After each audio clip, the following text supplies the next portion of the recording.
Oh god, there's a bunch of ants on the floor. Hello, everybody. Let me fix the music for just 1 second.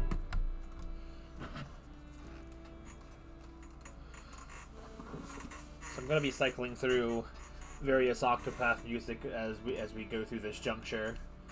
So right now we have Alfian, huh? You spell Alf? It's not Alfin. Alf is the Y silent? I never really know. His music is first. How's it going, guys? Boy. Okay, so I know the major people who are interested are already here right away, which is nice. This is an interesting question. Alfin. Okay, so it's the Y is treated as an I. Okay. Anyway, this is Alfin's theme, by the way, for anyone who doesn't know. I'm mostly saying I think Sora might not know. So, how... luckily, it was nice because a tier list already exists of this type of thing. I don't know if they were judging it on what criteria, but the overwhelming majority of that website puts Tressa as the sole inhabitant of S tier, and I think... What? Unless you're specifically talking about Runeblade Tressa, I don't understand. But how do we want to go about this first? Do we want to judge the characters and their playstyles and stuff first? Or do we want to judge their individual stories first? Like, how should we judge this first? Yes. I turn this back down a little bit. I kind of want it... If it's too loud, let me know. I'll adjust it. I kind of want it more so there in the background while we vibe to Octopath Judgment. Okay. So that's the thing. Do we... Maybe it's easier to start with their stories and then move on to the actual individual characters.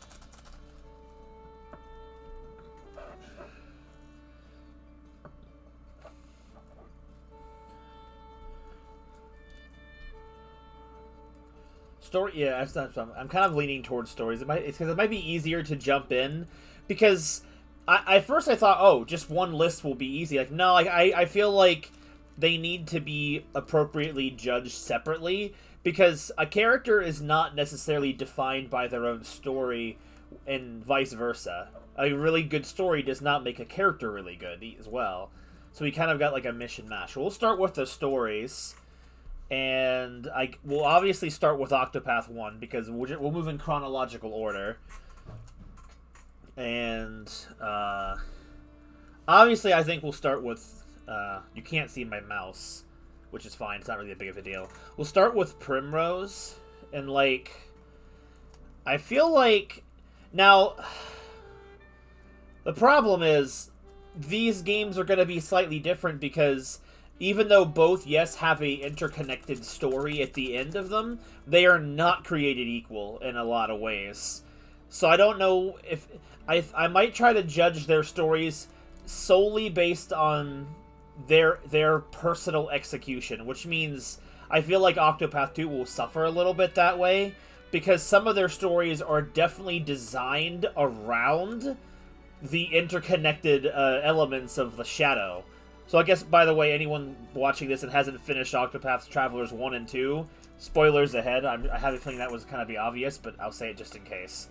But because of the nature of Octopath 2's story being more interconnected rather than in 1's, where 1's felt like they were pulled together, kind of cheeky little bits, but they stood on their own as individual stories better, I think that may give Octopath 1 an edge in the story area, but we'll see.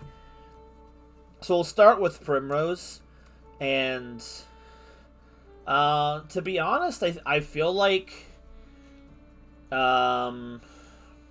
let's see. And I have to kind of think back and remember about Primrose's story. And, so, like, I guess I'll give, like, a brief synopsis, maybe. It might help sort my thoughts out. So, Primrose's story kind of starts off as her being stuck as a dancer and potentially, like, well, not, she wasn't really a full-blown, like, sex slave or anything, but, like, they almost seemed like they were alluding towards that kind of stuff. And it's, like, all a fueled revenge plot with the revenge of the leader of the person who killed her dad ended up being also, like, her first crush. And it's like, it kind of in a way, she was for her boss. Oh, see, okay, I didn't remember the actual dialogue. It's been quite a long time. This stream is also apparently sponsored by Hertz because I can't get them off the screen, by the way.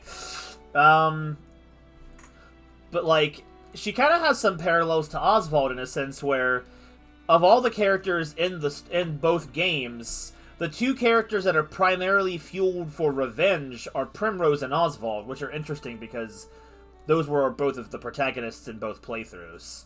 So the revenge category over here is, like, for both of them. It's like they, even though their jobs and nothing really stands out alike, but they both have the revenge plot. And I think, like, Primrose's is really well done. Like the crows that she's hunting down, the assassins essentially, aren't massively important in terms of how developed they are, but they still were developed well enough. And then the ringleader, of course, having the plot twist that he was Primrose's first love, and he's kind of knows all this about her and orchestrates a really kind of messed up, in a sense, finale for her story. Like, I felt like Primrose's story, disconnected from the rest of it, really kind of stands out as one of the better executed stories. Like, I felt like there was no real slow parts. Like, Primrose's story, it's her beginning chapter, was so good for me that, like, even though the gameplay was fine and it was interesting, her story for her beginning was so interesting from the get-go that it made me really pay attention to Octopath Traveler coming out at all, because I didn't know anything about it. I had no connection to it or anything, like probably most people. But I played that demo, got that first taste, and, like, her story starts off so well. Like, if you, like, much better than the other demo protagonist, which was Ulbrich. But, like, and, like, while it didn't have that same fire throughout the entire thing, beginning and end, Primrose's story is fantastic. And even if it slows down a little bit in the middle, it, like, I think it kind of holds true. So I think I'll probably just start by putting her in the S tier, just because I feel like, oh, the ads disappeared, and now they're back. I feel like that's, I mean, I'm not going to say it's perfect, but I feel like for a personal ranking, I definitely think Primrose's story stands out, like, as probably one of the best ones from the first one.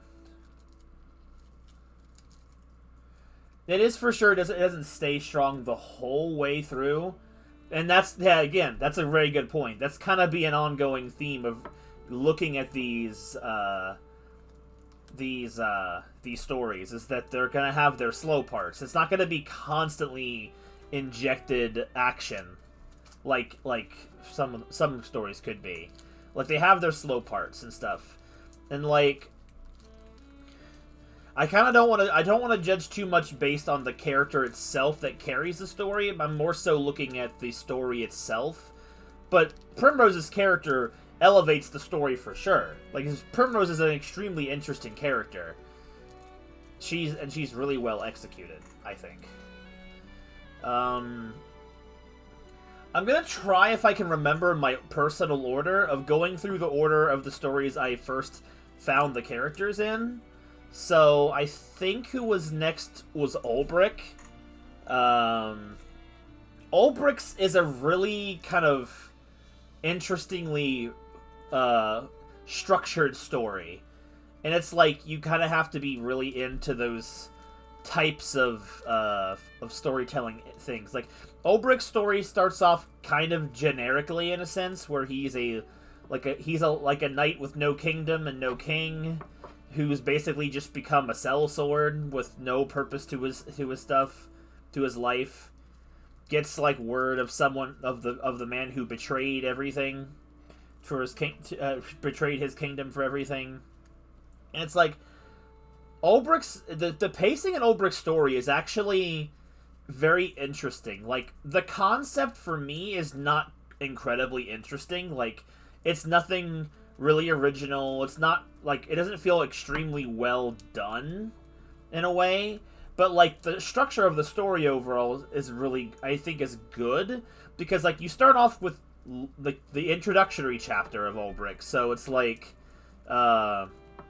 it's a good solid beginning. Like, Ulbricht's story begins well enough for the type of story it's telling, I think.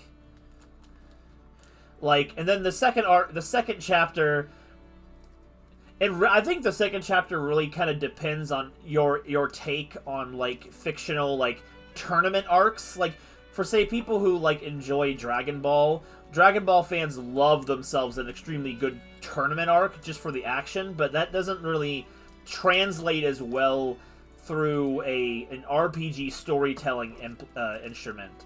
And it almost feels like Chapter 2 is kind of like a filler chapter in a way. And in a way it kind of is. Like, you get very little information about the overall plot in Chapter 2, but it's not a bad filler chapter. It's an interesting take, because it's the only chapter in the game that is a tournament-based arc style, and I guess spoilers for later on, I think in some ways it's better than Hikari's tournament arc, for sure. Especially gameplay-wise. Then it's like, Chapter 3 takes that twist where, you know, you have 4 chapters, because the first game had stuck to a very strict 4-chapter storytelling to make them even. They didn't have a varying length like they did in 2. They really did, and it was for Chapter 2 of the Warrior arc. So it's like, the 2 Warrior arcs have very different strengths to them, and like, I'll kind of compare more of it with Hikari's, because it's probably maybe one of the more interesting arcs of Hikari's. So, but yeah, the tournament arc was just reused twice for a different context. But Chapter 3, he finds the person who he was after all this time, and like you get the mental thing of like, yeah, he could kill him, and then he chooses not to. He chooses to let go of that revenge towards him and direct it towards the person instigating all of that from the get-go, which I don't remember his name. I know who it is, but I don't remember his name. But he was like one of those 11th hour villains, and it's like an interesting twist how in Chapter 4, where his enemy up to that point is now his ally against their Werner. Yeah, that was what it was. His enemy up till Chapter 3 joins forces with him in a rebellion to overthrow the person who really was in charge of the entire overthrowing of Ulbricht's thing. And like, it's an interesting take. Like, that's the thing. It's like, on paper, it feels like Ulbricht's story should be relatively interesting, because it subverts some expectations from a typical, like... Yeah, Earnhardt never really did, now that I think about it. Unless you, Yeah, Ulbricht just kind of let it go.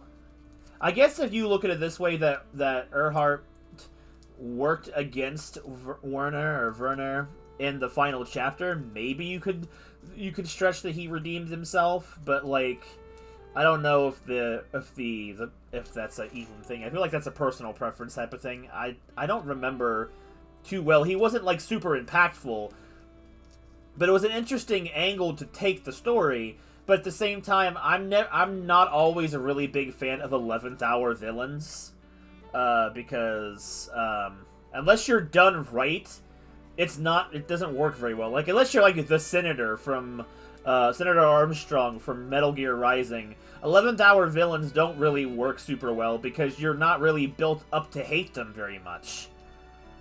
Like, at least, like, you know, like, I get overall like the connection of it, like the final arc of Octopath 1 does kind of fix some of those elements, but I feel it's more like that's a bandage on a bullet wound type of situation, where it's like, yeah, we're gonna explain all of the stuff behind the scenes as to why this guy was more evil than Earhart, but like in the self-contained chapters, I don't think it works very well as a standalone. Like, it's not horrible, but it's both messy, but it's messy in a way. It's also both cliche, but also subverts some of the cliches a little bit by doing different things. Like, but then again, that's also probably limited to how much exposure to different types of stories you've had. Ulbrich could be your first take of that kind of thing, and he's more impactful. But I think with that said, I feel like the pros and cons, I feel like that puts him in B, I think. I feel like he was compared to Primrose, where it was very more easy to speak on. Like, Primrose is just a strong character and a strong story. No, I almost called him Oswald. Ulbrich takes a little more analyzing, I think, to accurately do it. Overall, I don't think Ulbrich's story was bad, but I definitely think it could have really used a lot of improvement. Now, if I remember correctly, the next character on the list is Tressa. We're already here at Tressa. Obviously down here on the list, she's not next, but I'm going in order of the characters I unlocked, so I'm going for it in that perspective. We're already at Tressa, so do we just throw her at the bottom D tier right away, or should we analyze it a little bit? I'll analyze it a little bit just for the... I mean, I may change it around if I feel like as I talk, someone doesn't stay consistent in that spot, but... So yeah, we'll be fair. Like, Tressa's beginning chapter isn't really terrible. Tressa's a good character. Like I don't want to get it twisted. Tressa's a fun character. She's got some great personality, but this isn't the character section. It's a good jump start to getting a merchant that has never gotten to be a merchant to go out there and become a merchant. I said merchant 3 times in that sentence. Like, the villains are kind of low thing, but and then you get the notebook, which kind of she finds is a very valuable treasure, and it's the notebook that sets her off on her journey. Analyzation. Analysis time. And then what was her next chapter? I got chapters 2 and 3 mixed up for a second. Chapter 2, then, she's also in the desert, and Isolate will probably remember a little bit better than me. She meets her merchant rival, I think that's Ali. Ali was his name. I knew because I always think of Aladdin when I think of his character. And if I'm not mistaken, he's kind of manipulated into being a thief or something by, the town governor or something who's taxing the town into craziness. And Tressa just decides to get involved and mess him up. I can't remember. See, that's the thing. Tressa's chapters are hard to remember because, they're not... I don't remember it at all either. He does come up in the final chapter as a really side character, but he does not contribute to the story again. To say hi. Yeah, exactly. So, Ali's... I know that there's, a side quest about Ali, I think gives you a battle-tested equipment later on in the game, but that's not really relevant to anything. It doesn't change anything, that he's just kind of there to be Tressa's rival, but doesn't really serve that much point to the plot. Chapter 2 really feels like it establishes Ali to never do anything. So it basically almost feels like Chapter 2 was just kind of the filler parts. Right? Things just kind of happen. It feels like a slice of life anime with some action in it every episode. I don't remember it being very good. I remember Ali being a more dirty-handed merchant, and then Tressa kind of gets him to turn over a new leaf to be a more respectable merchant. I think that was another arc with him. Chapter 3 is a little more interesting because she meets Captain Leon and his... Whoa. Hold on. Why did that suddenly start playing? That's for later!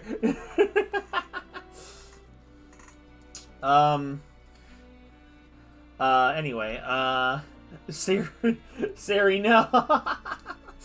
The narrator from Bobobo is like, it's Bobobo time. I think Ramirez did it. He showed up and then boom, it started happening. But Chapter 3 was like Tressa meets Leon again and his pirate crew.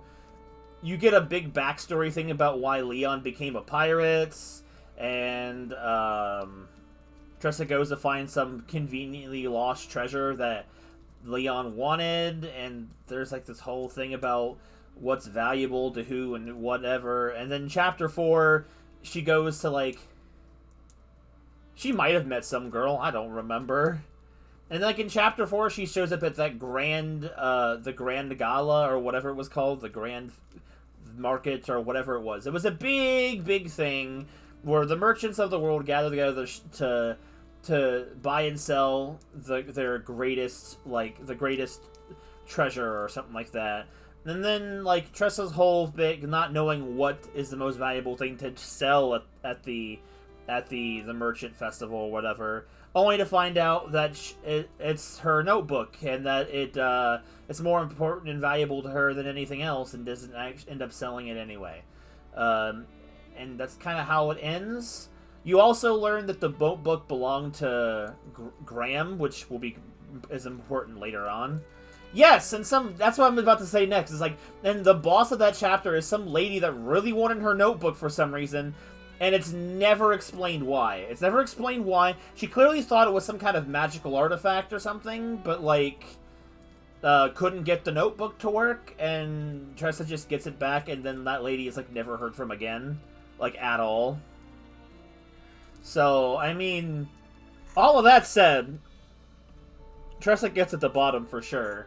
Like, it's so freaking rough. Like, Tressa does a lot of damage to merchants as a character class, for which, like, I thought Particio over here was gonna be just another fun character with a bad story. And, like, because of how disjointed Tressa's is.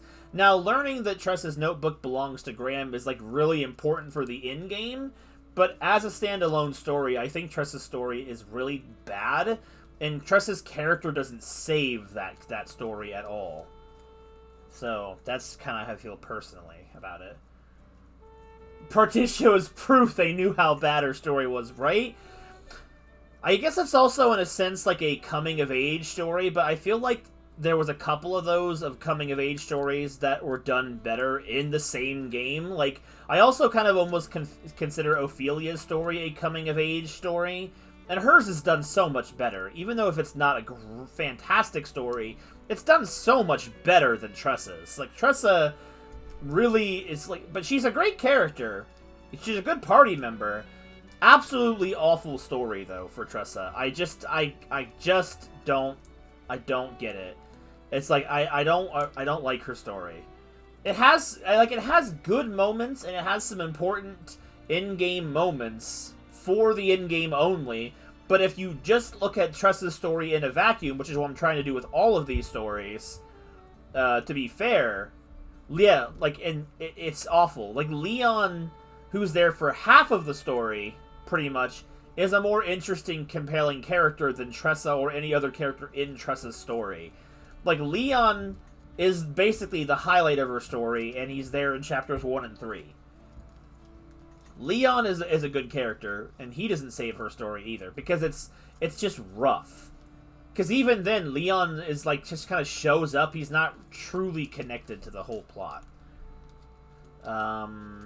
If I remember correctly, my next character I found was Cyrus.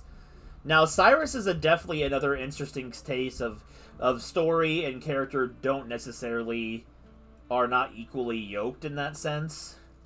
I'm gonna change the music. We've been listening to Alvin for a little bit. Let me see if if there's any other suggestions.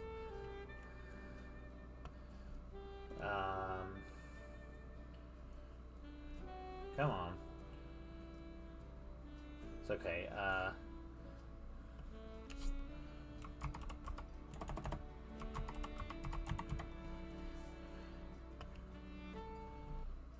Okay, we'll do Primrose, because I like her theme.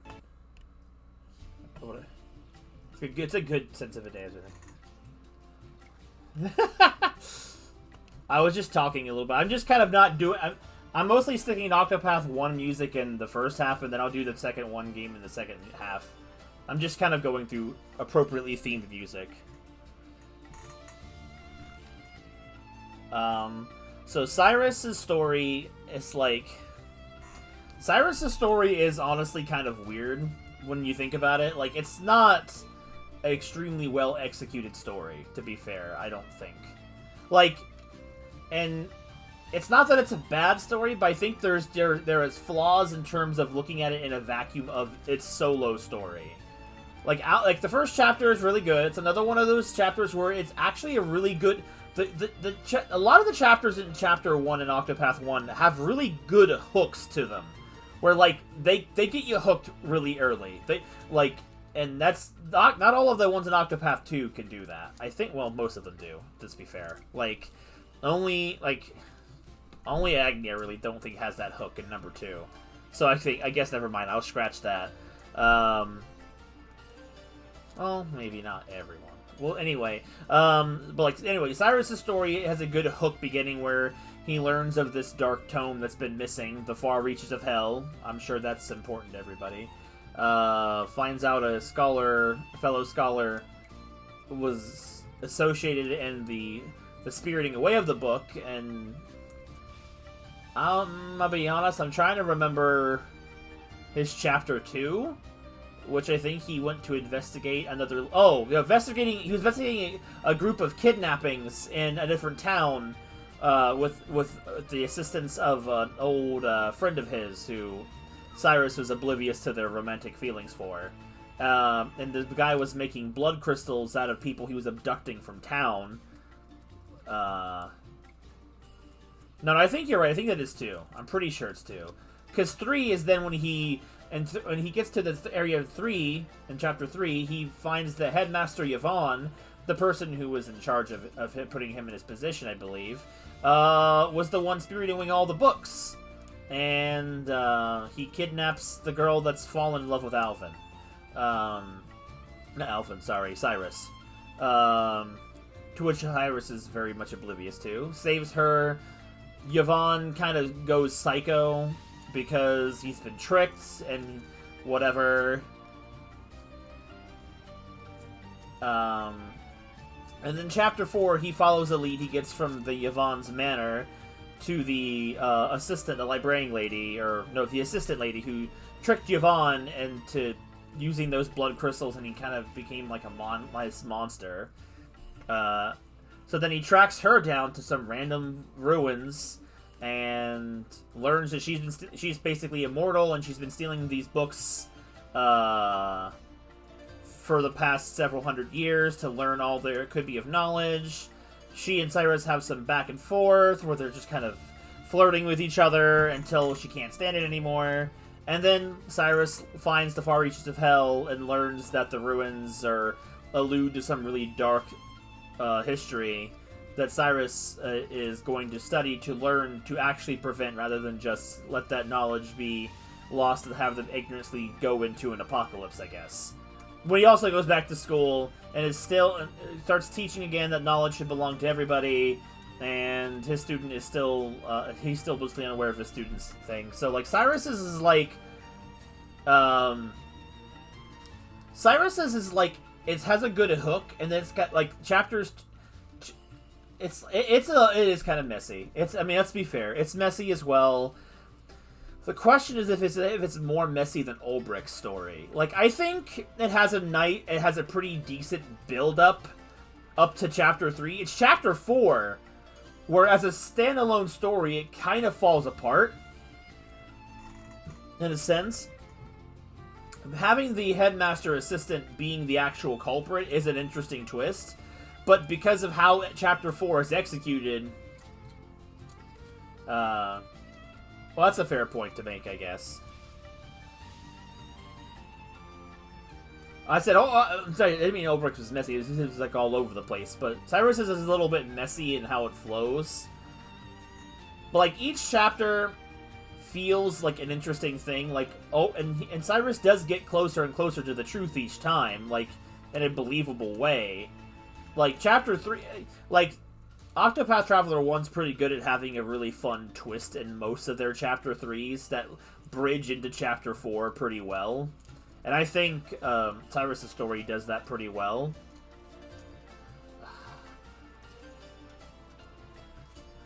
I feel like once I start getting into Octopath Traveler 2 characters, this list is going to get shaken up. But... it's... the love triangle. The detective angle, the cult stuff, it was like... it built up in an interesting way. It just didn't keep... and I don't know. Looking at it in that way, other than... it has a kind of a rough ending, I think. In terms of, again, of a vacuum. Like, it bridges into the final act a lot better than some chapters do, as an overarching thing. Yvonne was such a villain of all time. He wasn't super remarkable, but, like, he had the villain cheese. Right, exactly. But that makes the twist of the secretary being the actual culprit, and Yvonne was just the muscle that she manipulated because... he wanted to be super cool and super smart, and then he just was actually just really stupid, and she just played into that ego of his, which I think was a really good angle, because Yvonne wasn't the true villain. He was just the muscle, essentially, or the brains, I guess, technically, the brain muscle. I don't know how I'm gonna say it. Like it's definitely somewhere between, like, it's either like A or B. Like, I think I might like how Cyrus's stuff flows a little better than Ulbricht's. And, like, Cyrus's, like, story. It's like you put glasses on Ryan and he's suddenly smart. But that was Lands. You were doing Lands, not Ryan. Exactly. I don't know. I think I kind of like how Cyrus's was a little more executed, I guess. I liked the fact that its story and its premise was okay. So, okay, it mostly comes down, I think, edging Cyrus above Ulbricht comes down to the fact that I thought Cyrus's story, while maybe not perfectly executed, was a little more original and a little more interesting than Ulbricht's. Like, Ulbricht's, while had a few twists out of its normal cliche-ish, like, Ulbricht's is kind of, was a little, was more boring, like you were saying. Cyrus's wasn't really boring too much, really.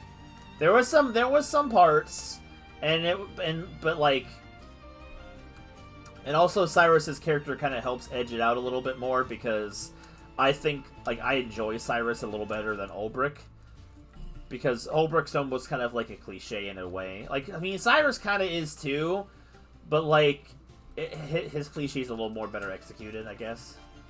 So we'll move on. Who was next? I think I know the next order. So I think Ophelia's next. Ophelia's is actually... okay, Ophelia's is also a bit messy, if I remember. Her Chapter 3 I don't remember very well, so you're gonna have to give me a little bit of a break on that one. So, like, he's just got the Riz. Cyrus himself, though, as a character, is definitely different from how he is of the story. So his Riz is unparalleled. Only difference is he doesn't know he has it, while Petitio does. So Ophelia's, it has a lot of ups and downs, for sure, for me. Like, overall, I remember it pretty fondly, because its first chapter and its last chapter are very strong. In terms of what they accomplish, like, because she's like cleric girl. Her adopted father passed away, I believe, in the first chapter, or was no, he was deathly ill, and so that his actual daughter could stay behind to take care of him. Ophelia rose up to take her stepsister's place on this pilgrimage to the 4 churches of the continent to relight the flame, or to strengthen it, or whichever the little tiny detail was.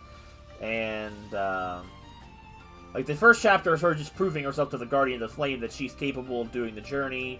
That boss isn't super interesting. It's the fact that, like, the beginning has a good enough hook. It's not as good a hook. It's probably the weakest hook so far of the first 5, I think. Like, Tressa's initial hook is a little more interesting. It's just that Tressa's doesn't really go anywhere with it. Then, Chapter 2... Ophelia, it's like, she helps a little kid, and he gets lost in the forest, and there's a monster, and she stops the monster to help the little kid, I believe. Kind of just... It feels like the chapter is more so to highlight Ophelia's, like, nature and kind nature, which I feel like was redundant, because we established that in Chapter 1. Chapter 2 kind of retreads the same ground, so it's not a very good chapter in terms of furthering its overall story, but it's not horrible, I guess. Like, there's definitely been worse chapters in the franchise, but it wasn't super great. Chapter 3 is a little more interesting because, I remember it for being very mid. It was definitely an underwhelming chapter for sure. Chapter 3 kind of starts off in another similar direction in a sense, where like her pilgrimage is going fine, but then she finds out from the priest of the church that his daughter or his son, I think it was his daughter was kidnapped, and the exchange was like hand over Ophelia in exchange for your daughter. And he folds and tells Ophelia this because he feels like because of her kind nature, he couldn't betray her that way, but was at a loss for what to do. So Ophelia goes into the forest alone, or with her travelers, and gets the kid back, and that's where she learns from these cult leaders that there's a person running a cult against the Sacred Flame's teachings. It's also where she learns that her sister is kind of cult-washed in a sense because their father passed away. So, and it hooks into the final chapter pretty decently well. Alone trademark. And then the final chapter is going to this town that's been taken over by the occult of fake Jesus. I don't even remember his name.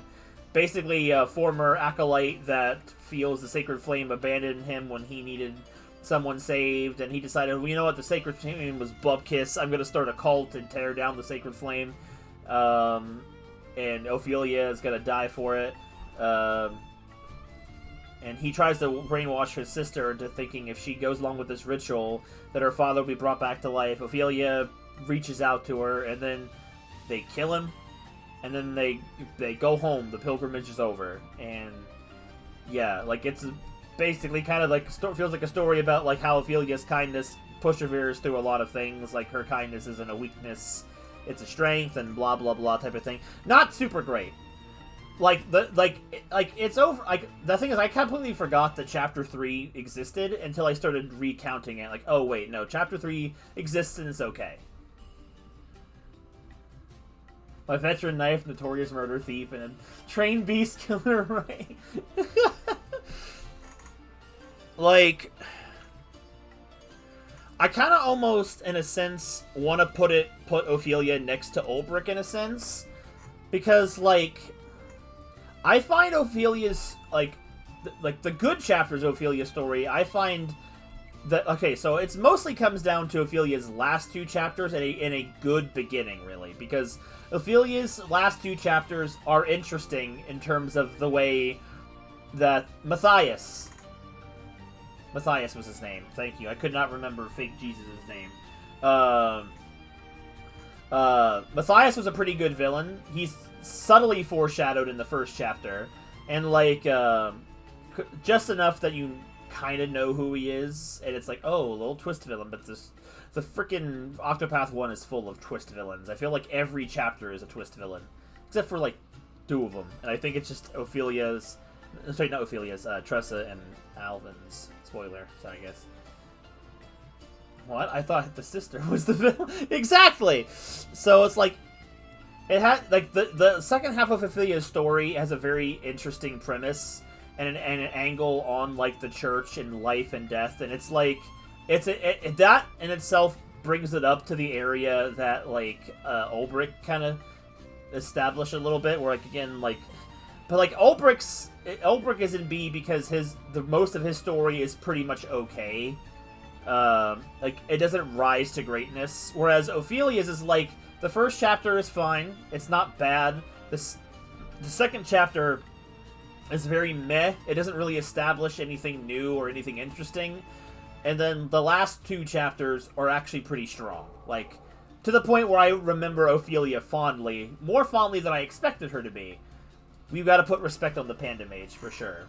So I feel like it's not a great story, but it's pretty decent. My next character was Hannet. And this is an interesting one because Hannet's story really is all over the place. Like, it starts off where you're getting the flashback. She's being trained by her former master. Her master goes off on a trip for some reason, on a hunt or something. I can't remember the exact reason. She's hunting in the forest for something that's causing trouble in the nearby wildlife, and then finds her master's companion animal monster thing in the forest to find out that something's wrong with her master.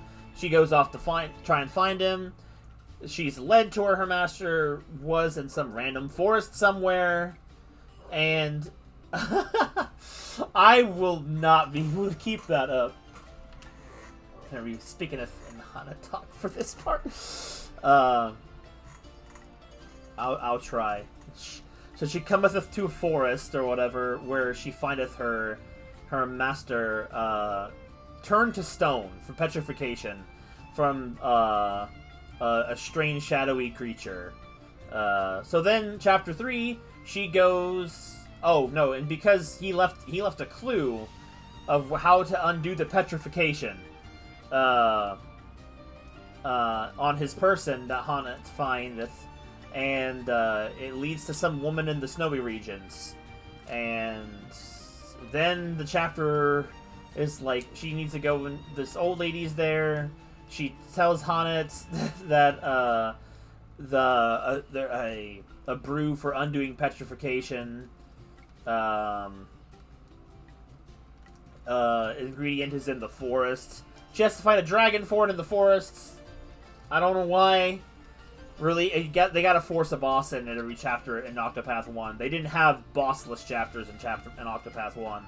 And then she has to, I think, for the concoction to work, she needs to actually kill the beast that caused the petrification to begin with. So, then chapter 4, she's in the desert town. The desert people are fighting the shadow creature, and it's like a really creepy, demented looking thing, too. And she kind of just fights it, kills it. I think it cries like a dying human, even though it's a weird shadowy beast. Her master's saved, they go back to the forest, and that's kind of it. And it's not very good. Like, Hannet's a pretty decent character. Like, definitely not one of my favorites at number 1. But recounting Hannet's story, Red Eye itself is very interesting and ties into the end game extremely nicely. It's really good. But in the vacuum of the solo story, Hannet's Red Eye itself is never fully expanded upon. It's just there, and it's gone. And that's kind of really the problem with it. And man, I don't know. Like, I almost want to put her down in D tier with Tressa. For right now, Hannet can stay in C tier. Hannet's story is not very good. I will say that it has but what I think will edge it above Tressa for sure is the fact that its premise is more interesting than Tressa's premise. But Hannet's problem is with the domesticated snow leopard. There's the snow leopard, true. Hannet's a good character, but we're not. I'm trying not to sway the character to have the sway the results in this one.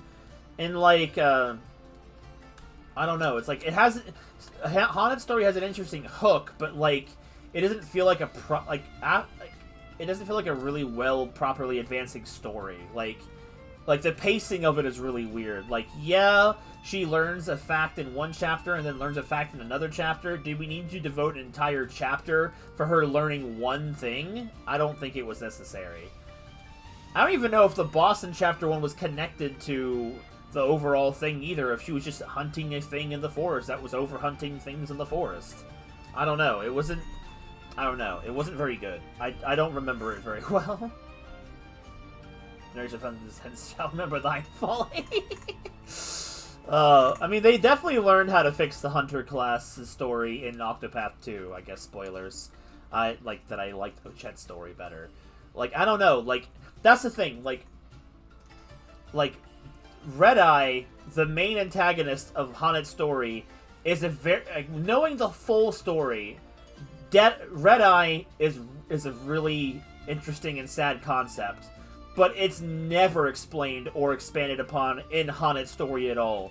You literally only learn the truth of Red Eye in the 11th hour, the butt pull of the story. So in a vacuum, Honnet's story is not that great. Honnet's not a bad character, but Honnet's story really... Like, Honnet's strengths come from her character and her interactions with other characters, not her story itself. Okay, next up, there's only 2 left. And Therion is next, and Therion's stories... I'm trying to remember all of it. So Therion's story's got kind of, like, 2 elements to it. Like, obviously, he's just a thief, but, like, he's lured into this mansion to steal something because of the rumor spreading around town. But he is tricked by the butler of the manor, because the butler spread the rumors to begin with, and he's looking for a thief worth his salt to assist his lady in a act to steal back the dragon stones. And to make Therion comply, the butler shackles him with a thieves bracelet, which basically bars him as marks him as a thief to the general public, which, you know, hurts his reputation, because if you know someone's a thief, you're not going to give them a chance to thief. Yeah, I don't mind the MacGuffin quest setup either. It's not a bad hook. Again, it's a good hook for a beginning of the story. And Therion, and then it's like, he can leave, but he's got too much pride. Exactly. And the butler knows very well that Therion is a thief worth his pride, and is not going to just let this go. He's gonna do it for his pride. My pride! He's over here like Vegeta. But, like, and then Chapter 2, he tracks down a lead to a Dragonstone. I kind of don't remember the premise of Chapter 2. Like, it's an Octopath tradition. Chapter 2 is, like, the worst of everybody's chapters, it seems like. Like, I don't think anybody has a solid Chapter 2, honestly. Because it's... I mean, Honnet's Chapter 2 is not bad in her overall story, because that's when you you already find the Petrified Master in Chapter 2. So it changes the shift of the rest of the story. But, like, most Chapter 2s aren't very good. It might be Rich Guy Town in Chapter 2. In Chapter 3, he's gonna steal the Dragonstone. He's trying to steal it from the, I believe, the black market in the desert, and then finds his old thieving partner, whose name I don't remember, and Isolate will probably remember, there, and steals the Dragonstone first, from Therion. Then Therion goes on this whole Darius, that was his name. See, I knew that you would know. I remember it now, though. And he goes on this whole, like journey through his mind of remembering of the times that he and Darius were kids, and how Darius betrayed him into the hands of the police in order to make away with a bigger treasure all on his own.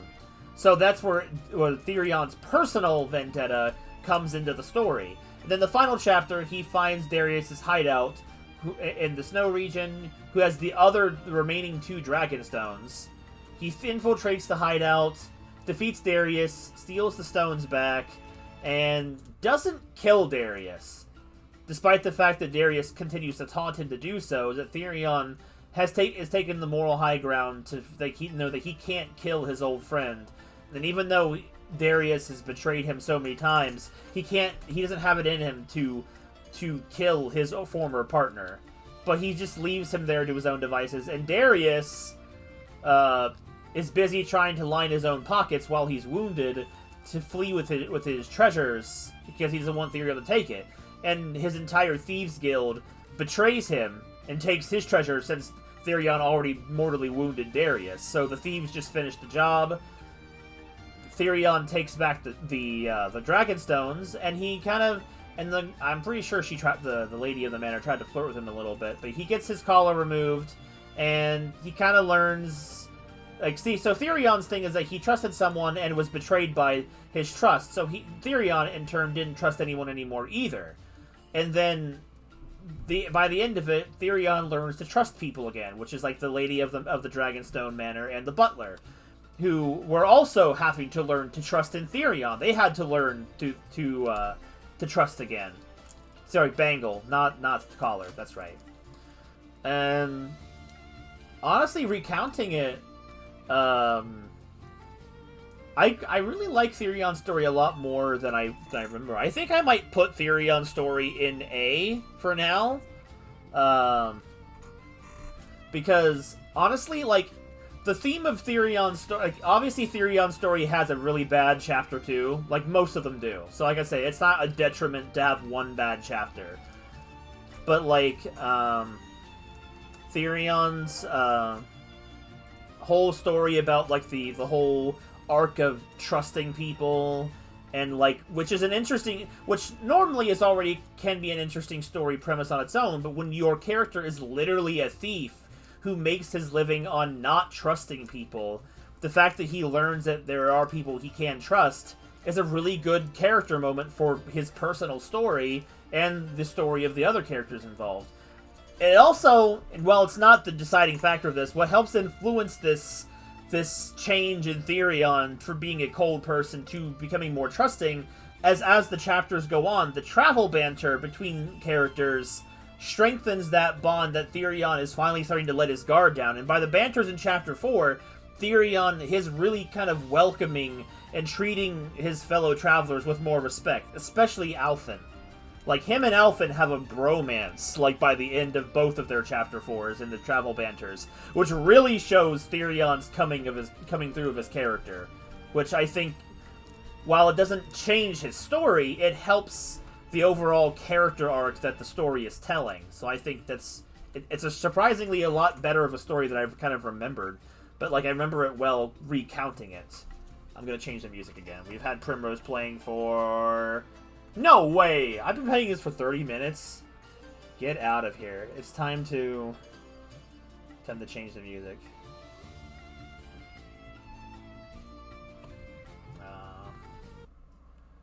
I'm kind of starting to lose my mind with that one.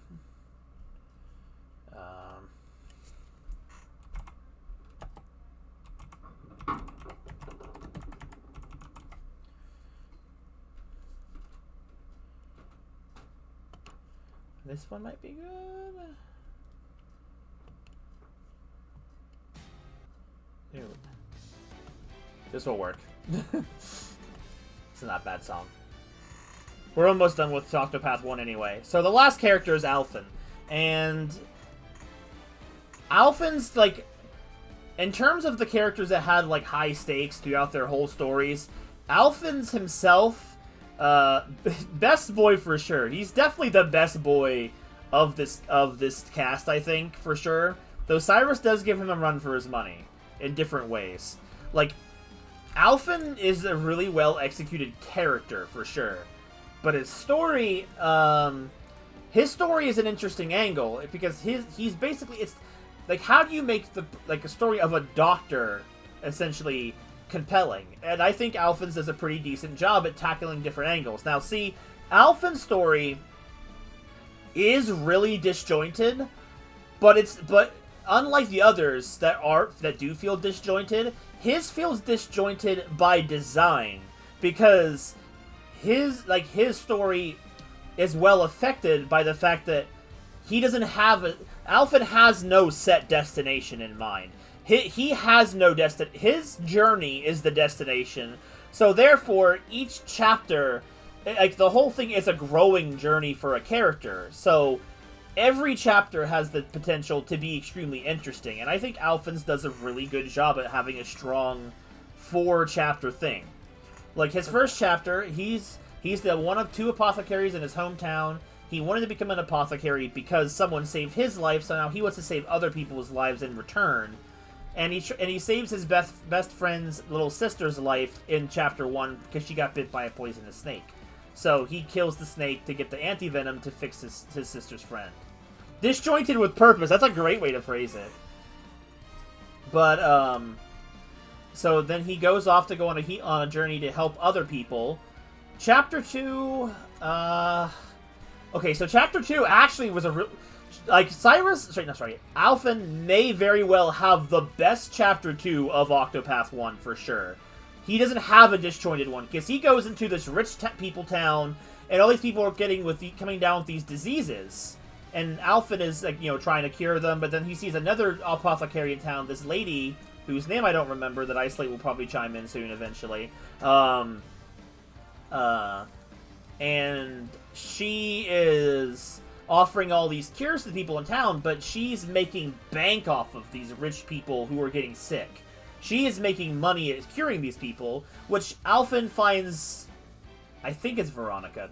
Veronica's a lesbian from the second game, but maybe it is also Veronica. They could have overlap. But, so this morally bothers Alphen because he's like a non-profit doctor. Those don't exist nowadays. So the lady, which may be named Veronica, she is a purely apothecary for profit, and he follows her Vanessa. It was a V. It was close. Vanessa. So he follows her to some nearby cave, and he finds out that Vanessa has been the one poisoning the town the whole time, making them sick, and then selling them the cure for pure profit. So she's like a morally corrupt doctor. And then Alphen both defeats her and her hired lackeys, and I think she's sent to jail? I don't remember. She's sent to jail, or he beats her up so much that she kind of has to question her morals or something. I don't really remember if she wasn't killed. I know that. That's all I remember clearly. And then Alphen cures the whole town free of charge with Vanessa being kicked out of town. And then, like, he inwardly thinks about, again, the point and the purpose of being an apothecary. Implied to be arrested but never shown. Okay, I couldn't remember. It was one of the two. And then Chapter 3, he's in some backwater town near his hometown, and there's a guy who is severely injured, and a older apothecary refuses to treat the man, and Alphen thinks this is deplorable, so Alphen takes it upon himself to cure this man. Then what ends up happening is this man is a thief and a kidnapper.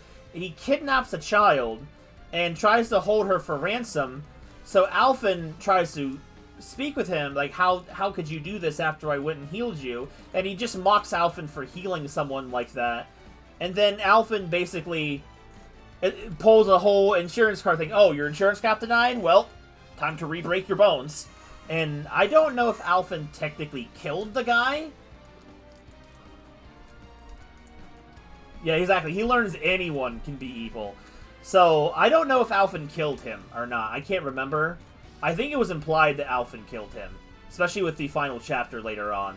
But, like, Alphen basically takes care of things and puts things back to the way they were. And then he starts questioning whether it's a good thing to just heal people that need help. Because what if you're healing the wrong type of person? So then Chapter 4 comes around, and he's depressed. Because he doesn't know if what he's doing is the right thing anymore. This whole town is suffering from a pandemic of some kind, and the old man from the previous chapter is there trying to heal people, and Alphen kind of goes along and tries to help. But did he kill the kid? I don't actually remember if Miguel killed the kid. I do not remember. If he did, then Miguel probably was killed by Alphen. I don't remember, honestly. It's hard to remember the small little details like that. Alphen definitely killed him. Okay, I couldn't remember for sure. And then as the old man is treating the town suffering from a pandemic, the old man gets sick. So for Alphen, I think it might have been either the same illness or a different illness. I think it might have been a different illness that was hitting him. So Alphen has to go into the wilderness and kill an animal to get its feathers to build an antidote for the old man. And then basically Alphen comes to terms with the fact that, you know, just because there are bad people out there, that maybe not everyone deserves to be healing. As an apothecary, that's not your place to decide who does and doesn't need help. And he decides to stick to his guns and continue to be the best healer he can be. And that's literally his whole story. You also learn the fact that he learns, I think, through the old man, that the person who had healed him once, long time ago, was a man named Graham, which ties into Tressa's story. And honestly, Alphen's story, I think... Alphen is either one of two things. He's either up in S tier with Primrose, or he's at the front of A tier. But, if we're considering just Octopath 1, and I might change it around later, Alphen sits in S tier, I think, because I think...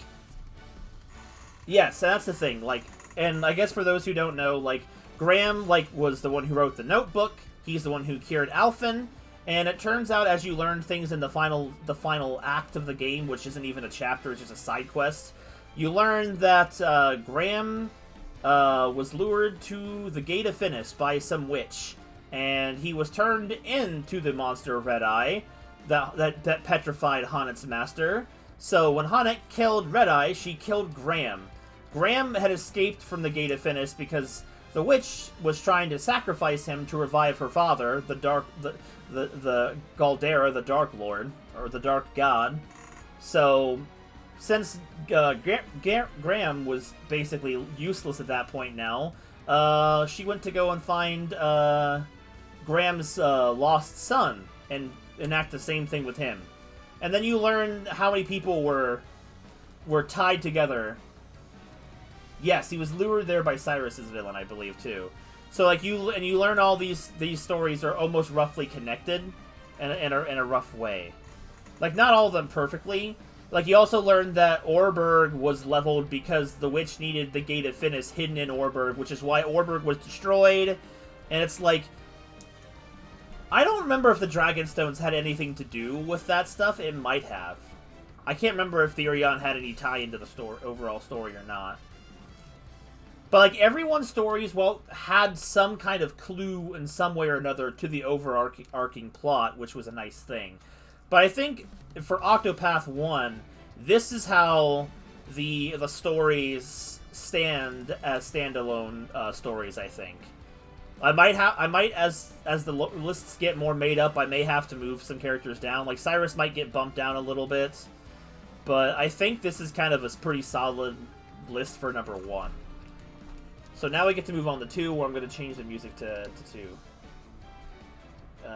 Where is the song I'm looking for?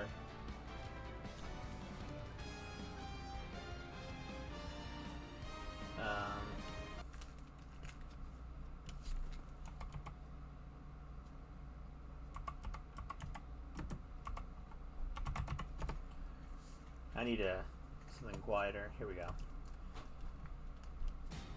Get out of here with these ads.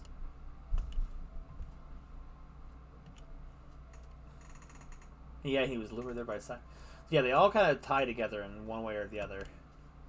So now we're going to start with Octopath 2, the final 8 here.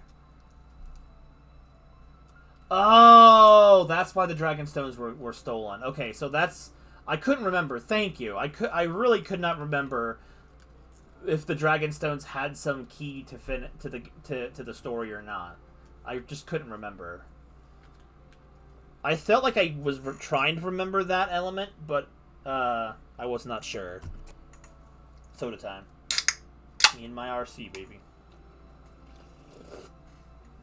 Alright.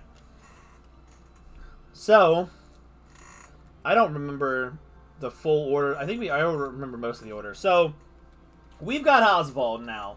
Now we're starting with the newer stuff, with it's fresher in the mind. The quality is going to be increased. The stakes are higher. And we're starting with Oswald's story here. And now, remember, while granted, like, the final conclusion of the story will definitely come into some form of the bias, I'm still going to try and judge these stories purely in the vacuum of their single story. But that being said, Oswald's story is absolutely fantastic, I think, overall. Chapters 1 and 2 are really good, because you start off with the murder premise that Harvey over here murdered your family, and you've been sentenced to life on Prison Island, essentially. So you're out here trying to escape the prison with Emerald. Poor Emerald did not make it. R.I.P. to Emerald, man.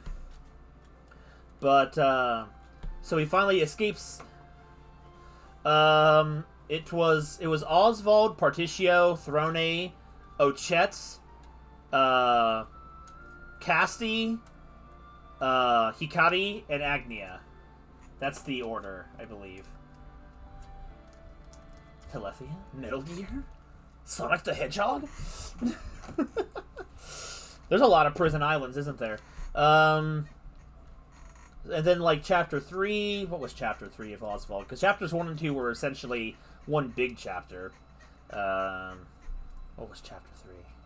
He had returned home after breaking out of the prison island to check for his notes. He finds his old assistant there. And he interrogates the guardhouse to find out what happened to Harvey. And after interrogating the guard captain, he learns the whole thing was obviously staged, and that Harvey had the police in his pocket. So Oswald sets the entire guardhouse on fire. It's pretty based, I think. Then he heads off to the school that Harvey's teaching at. Finds Harvey. Finds out that Harvey has been researching, using Oswald's research, the one true magic, which is what Oswald has been researching this whole time. And Harvey has essentially done it, in a sense. And using the blood of his wife, of Oswald's wife, sorry, he essentially creates a monster out of her blood and soul or something. It's kind of vague, like that and shadow magic. And Oswald has to basically kill the sort of remains of his wife, which is a really sad semi-final chapter to have to do. And then Oswald learns that his daughter is still alive, but Harvey has replaced her memories of her father with himself. He injected himself into Oswald's place, and all the memories, and his daughter's memories, all for a inferiority complex. Yeah, the bloodline of light or something, which I'm assuming is the same bloodline of light that Hikari's mother comes from, which is like... But, like, the bloodline of light really seems like it's just, like, there in the background, and we don't really touch on it very much. So it's kind of there. Like, it felt like if that's one thing for sure that the story could have expanded more on, despite expanding on things a lot, would have been the bloodline of light. I feel like it could have been a very interesting element to expand on. Maybe it could have made Hikari more interesting. Spoilers, Hikari's not going to do very well. And then... So he tracks down Harvey to these ruins, where Harvey's giving people random shadow crystals to turn them, like, absolutely insane. So Oswald beats them up, takes the crystals, and who knows what he does with them after that. I don't know, makes a necklace? I'm not sure. And then he tracks Harvey down to the ruins. His daughter was almost being used as a sacrifice. He saves his daughter, and through the power of love, for his daughter, Oswald activates and learns the one true magic and has a Kamehameha battle with Harvey until Harvey dies. In the vacuum of the story, he dies. In the bigger vacuum, he somehow escaped but serves no purpose to the story, so why bother having him live if he's not going to show up? I don't know. Basically, Harvey has the world's biggest inferiority complex to Oswald, and just wants to do anything just to make Oswald's life miserable, which is why he kidnaps his daughter and was going to kill her for his experiments. Overall, I think Oswald's story is a banger, and definitely belongs right up there with Primrose for sure. I feel like there's very little weak areas in Oswald's story. Like, there's some, like, there's the idea that chapters 1 and 2 really could have just been one chapter, but I kind of respect the fact that they didn't feel the need to cram all of those events in one chapter. So and it also kind of introduced, especially if you played him first, like I did, the concept of chapters that don't have boss fights, that are just there to build the story, and that was it was a good chapter that did that. Like and it was a sad send off to Emerald, the homie, man. I mean, I feel like there's just not a lot negative to say about Oswald's story overall, because I feel like even if you don't look into the shadow stuff, because it's enough there that if you just look at that story, it's the idea of they're both researching the one true magic, and Harvey finds something else that he believes is the one true magic, and puts it against Oswald's one true magic, and obviously we know who won that one.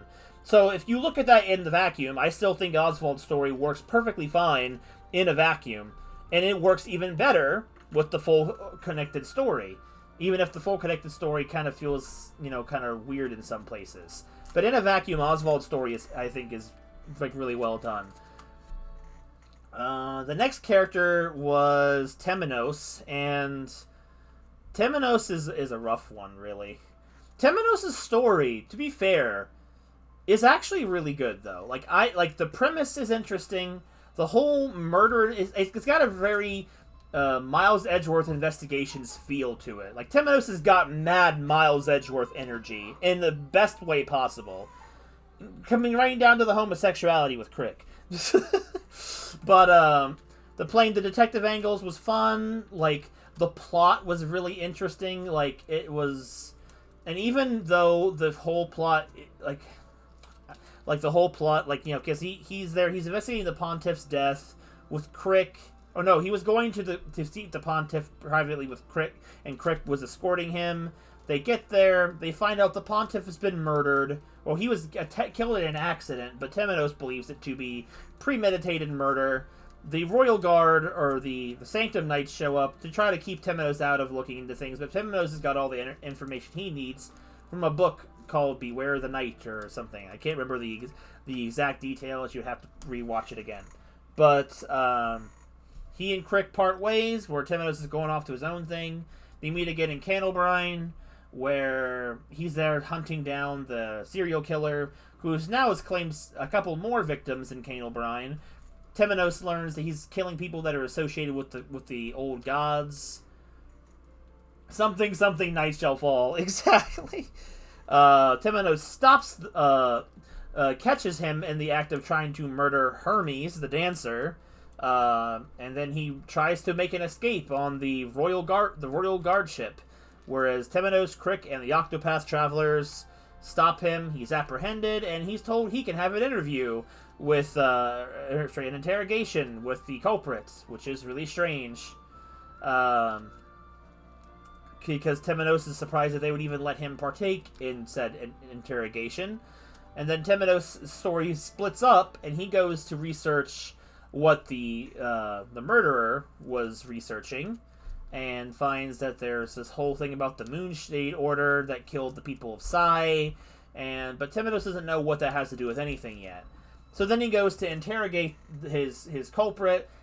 His culprit has been murdered. Him and Crick try to investigate some more, but Crick flies a little too close to the sun, and he's killed by Captain Caldina, the person who's in charge of the Sanctum Knights. So Captain Caldina's deputy tries to murder Temenos because they lured him there with the promise of an interrogation solely to kill him there. But Temenos kills the Caldina's warden, or deputy, whatever her name was. She's not important. Temenos goes off to find Caldina to both avenge Crick's death and learn the absolute truth that Crick died to try to help them find. And then get to these ruins that Caldina was looking for to invoke the power of Shadow to destroy the Order of the Sacred Flame. And she's turning her guards into weird shadow people. Temenos shows up and pretty much beats her to death with his stick. Then she turns to a shadow monster, and then he beats her to death with a stick again. And he learns that, obviously, he learned that Caldina was was in charge of leading the murderer to murder the Pontiff, and whatnot. And that was he learned the truth of both the murder of the Pontiff and the true intentions of the Sanctum Knights. And that's where his story ends in a vacuum. Obviously, the greater story is like the fact that Caldina is manipulated by someone within the Sacred Flame to murder the Pontiff because the Pontiff knew too much about the true Shadow and whatnot, and doesn't change too much. But like, I think I summed it up in a kind of almost uninteresting way, but I honestly really did like Temenos' story, and I want to put it in A. I think Temenos' story does not have a slow spot. It's a lower action type of story in my opinion, but like it always feels, every chapter feels involved in furthering this story. Even his little side bits with Throne and the side stories, they're all furthering like the plot, the character of Temenos, and his desire to seek and learn the truth. Like his battle is not of right and wrong like a typical cleric would be, like a cleric would be. His battle is for the truth, the whole truth, and nothing but the truth, no matter what the heck it is. He doesn't care about the good or the evil or any of that. He just wants everybody to know the truth. And like, it's a really good like mystery detective thing. Of course, obviously, being an RPG with limited cast and characters, it's gonna be obvious that certain characters are evil based on their design. So it's like, it's not a huge reveal that Captain Caldina was actually evil, but like, me when downing is what I do. But besides that, it's a really, like, the whole story with characters like Temenos and Crick and all that, it tells a really good story overall. Like, using the characters and their different motives and means and stuff, it tells a good cohesive story. The absolute ending, because it's obviously bridging to the Arc of the Shadow, it's a little anticlimactic because Caldina succumbs to the power she wanted to hold for herself, and it feels like that power kind of comes out of left field without the other information. So that's probably what holds Temenos' story back from being in S tier, I think, because in a vacuum it still has its flaws because it needs the final chapter to clarify everything that is unknown about it. But despite the fact that I clowned on Temenos a whole lot, his story was actually just really fun and really interesting. And I never really felt bored with Temenos' story. Temenos was a very interesting character. So, there is that. Next is Throne, and Throne is...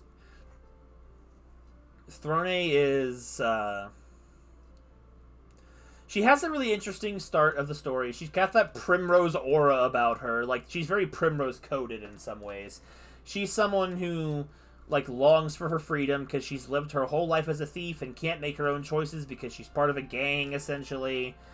And she's forced to kill all of her friends, essentially, in the first chapter. Or her best friend, or her lover, or whoever the heck what's-his-name was to her. But they were going to kill each other to become, because it was their job ordered by mother and father. And, like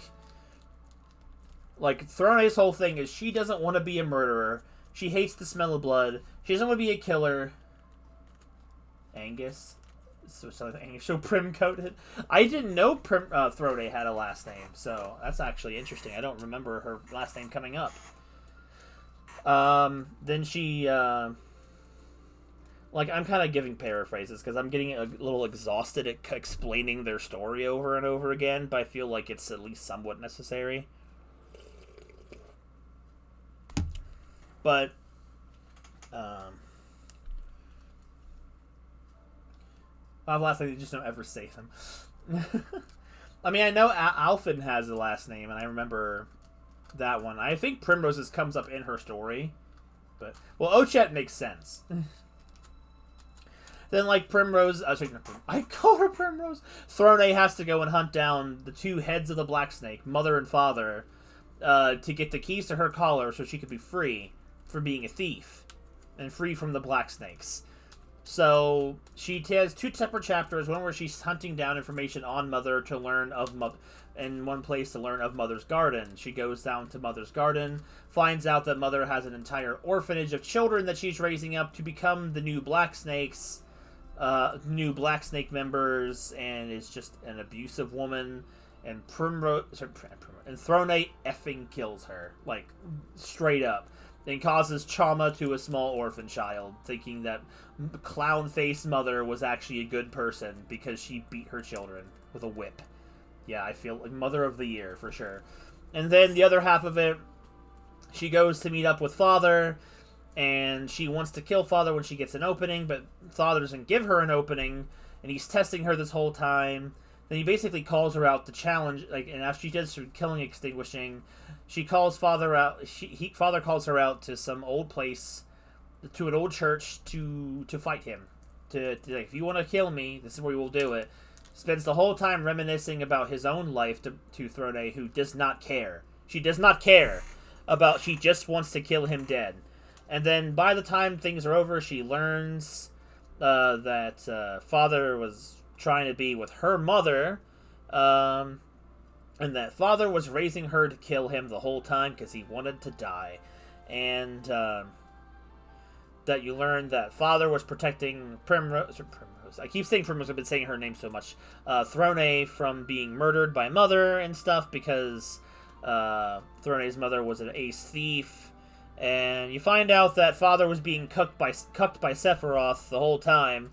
And then and after Father says, you won't be free, the keys don't free her from her choker that's full of poison. It's great voice acting. Oswald's last name. I don't even remember his last name. But then, learns that freaking Man-Tits Sephiroth is over here, who is the true originator of the Black Snakes.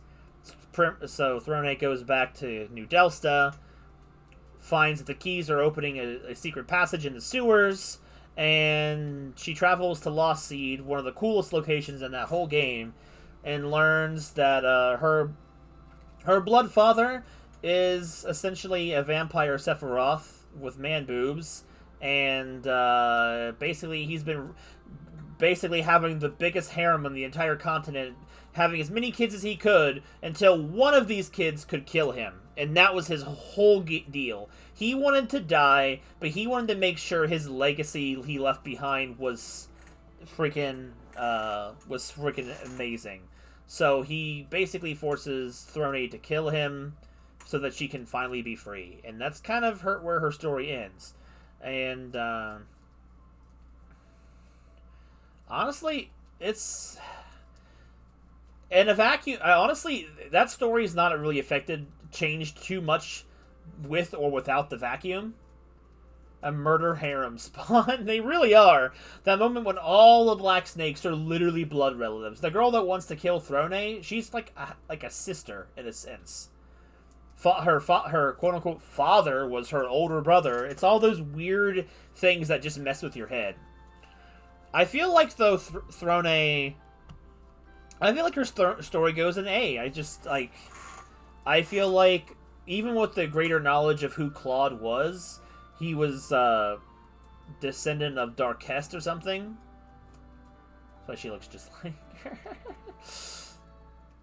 I didn't even think that, honestly, at the time. You don't think of that too much. Like, man, they're all her sisters. I will feel like that, I guess in a way, it feels like Throne's story kind of comes to an abrupt end when she's free.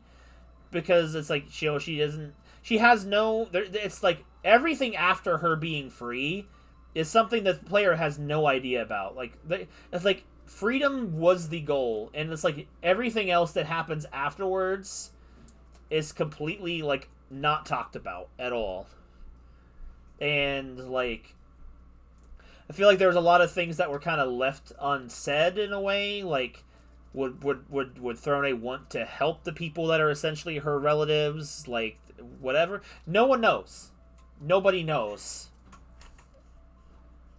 Throne, Agnes, Casti Florenz, Oswald Van Stein, Patricio Yellowwill, Agnia Barstani, Temenos Mistral, Hikari Ku.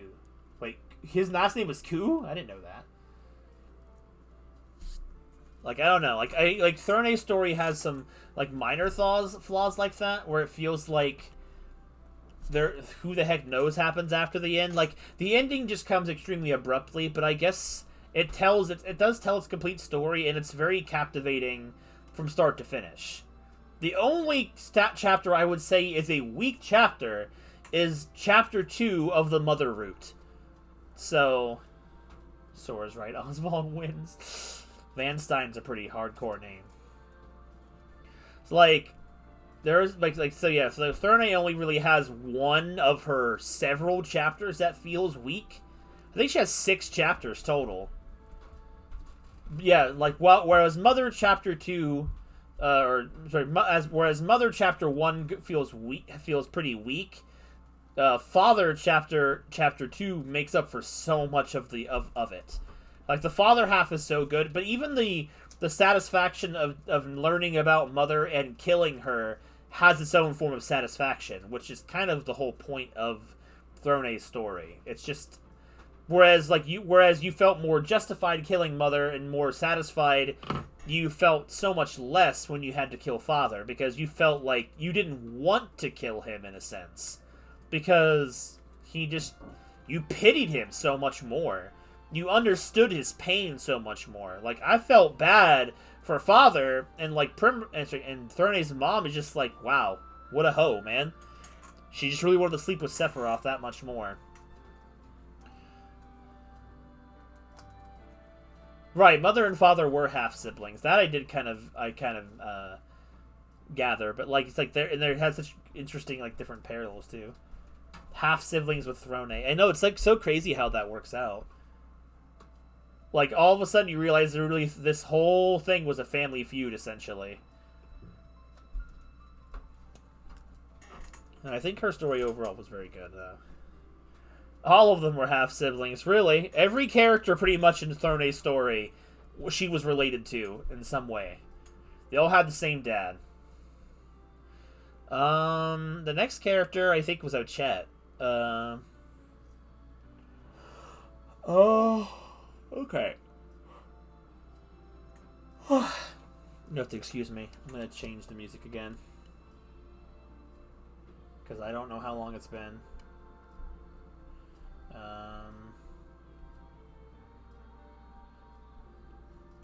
This one works, I guess. I'll just pick one at random. Yeah, this is perfect. Brightlands is a good tune.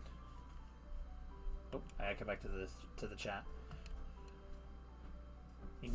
I know, right? It's making you sleepy. So Ochette's story was like interesting. She's a beastling of a beastling race. She's being taught to basically become the next leader of the island by Yuva, freaking Coffee Dad, freaking Jelly Dad, all these aliases that Yuva has. And there's some terrible humans on the island. They're all fighting over territory. When a shadowy beast shows up one day, signaling the coming of the apocalypse, essentially, on specifically Totohaha. So Yuva sends Ochette out to go find the 3 guardian beasts of the island, and she's sent out to basically become of age in a sense and find the monsters to help her. You're my best friend.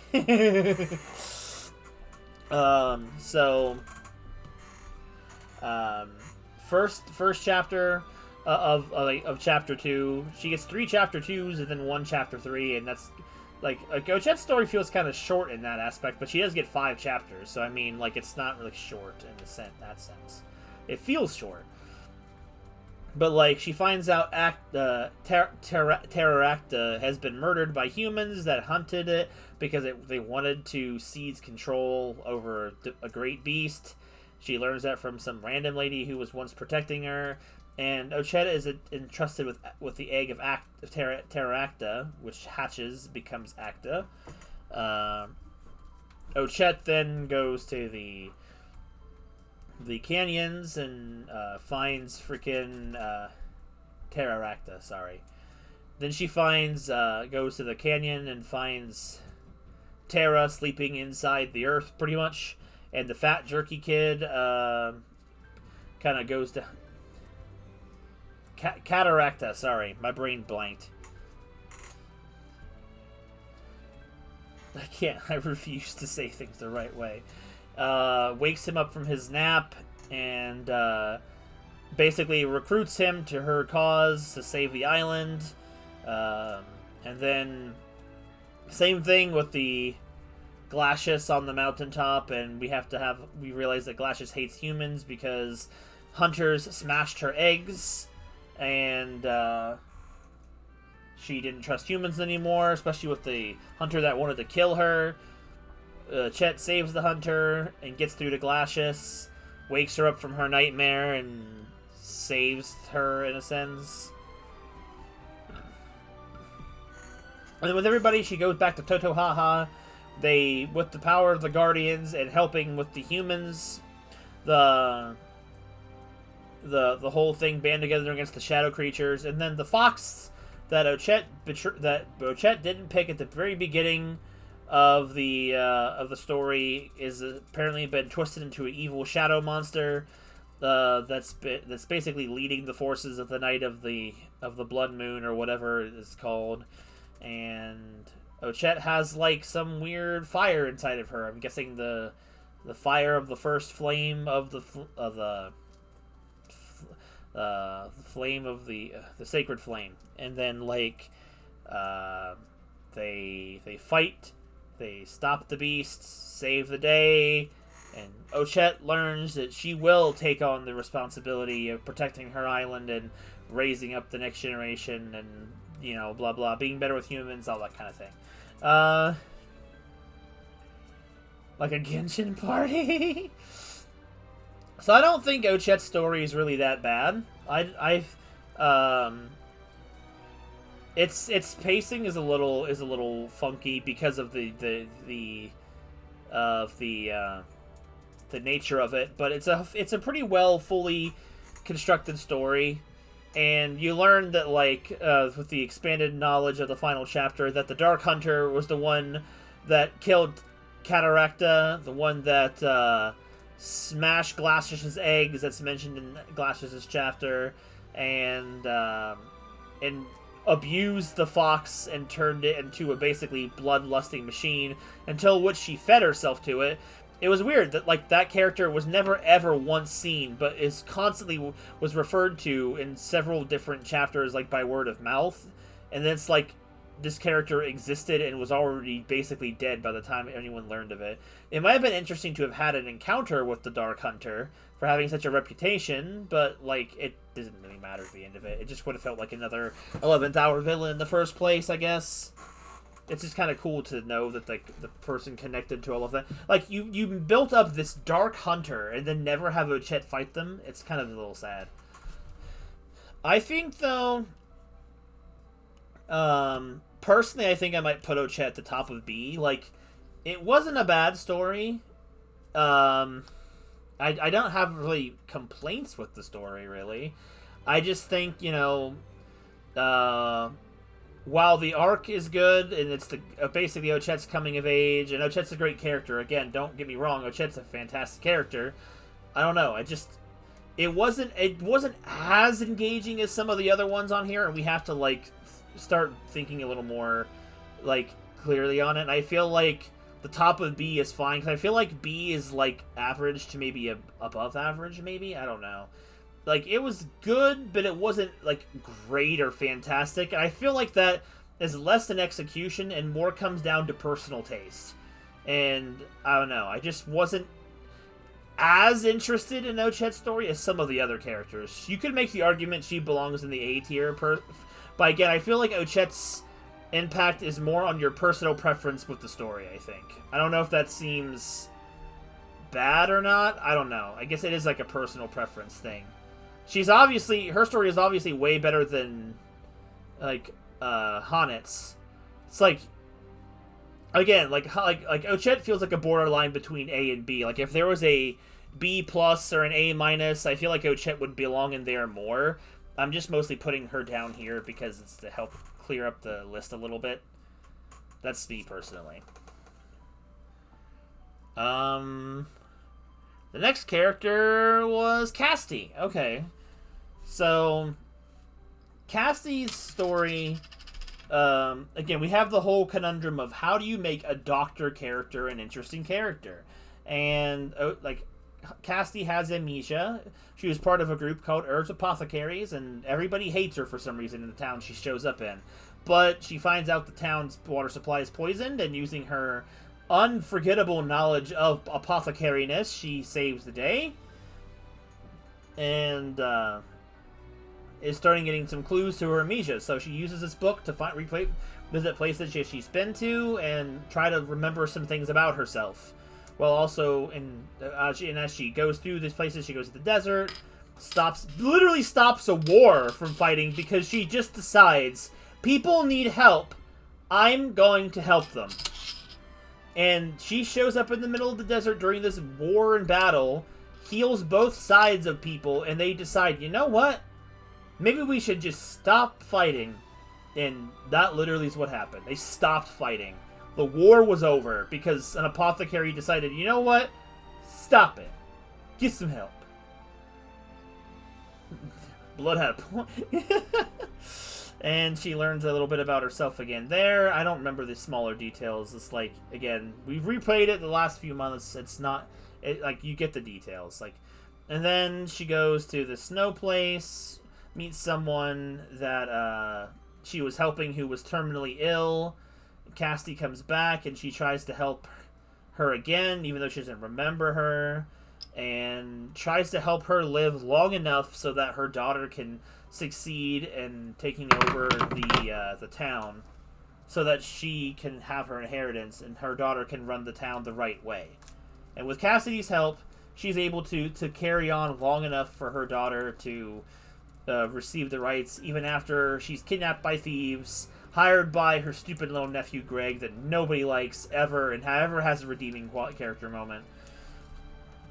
She gets more memories of her old friends and of Trousseau, goes back to Abandoned Village and really starts remembering things about what happened in the past, and remembers that they were helping this abandoned village heal people up, and then Trousseau essentially poisons the entire town with purple rain, and literally Trousseau murders everybody with the freaking rain except Cassidy, because token black character manages to save her and get her sent off to sea, where we see her in the first chapter.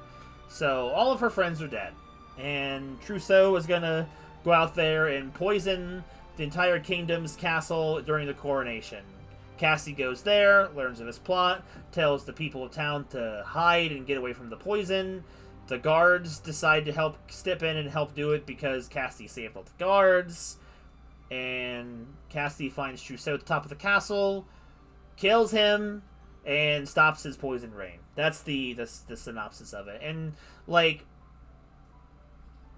I feel like the point, like for Alphen's apothecary story, his point was his whole thing was a personal story about whether or not what is the job of a healer, and Alvin goes on his own personal journey to learn what that means for him. Cassidy's journey is more like again, using the kindness to always be helping people no matter the circumstances, and even in spite of the fact that no matter how much that they're healed, death still awaits them. You can't always heal and save everybody. So isn't it just better for everyone to just not live at all? And Cassidy is a firm believer that, you still live. You still have, life has value even if it fades and stuff like that. And Trousseau could never fully understand that. And it's like, I explained it a little better in the stream where that happened. And I liked the duality between Trousseau, a gentle soul who was so gentle he realized, and like a kind and caring soul that realized no matter what he did was never always going to be enough because he could never stop everyone from dying, and he just made him wonder what's the point of living if you can't keep people from dying. And then it was a good contrast to Cassidy's story, and I did really like it. But I feel like that also probably could go an A. Now these are put in these tiers in no particular order unless I specifically say it. I feel like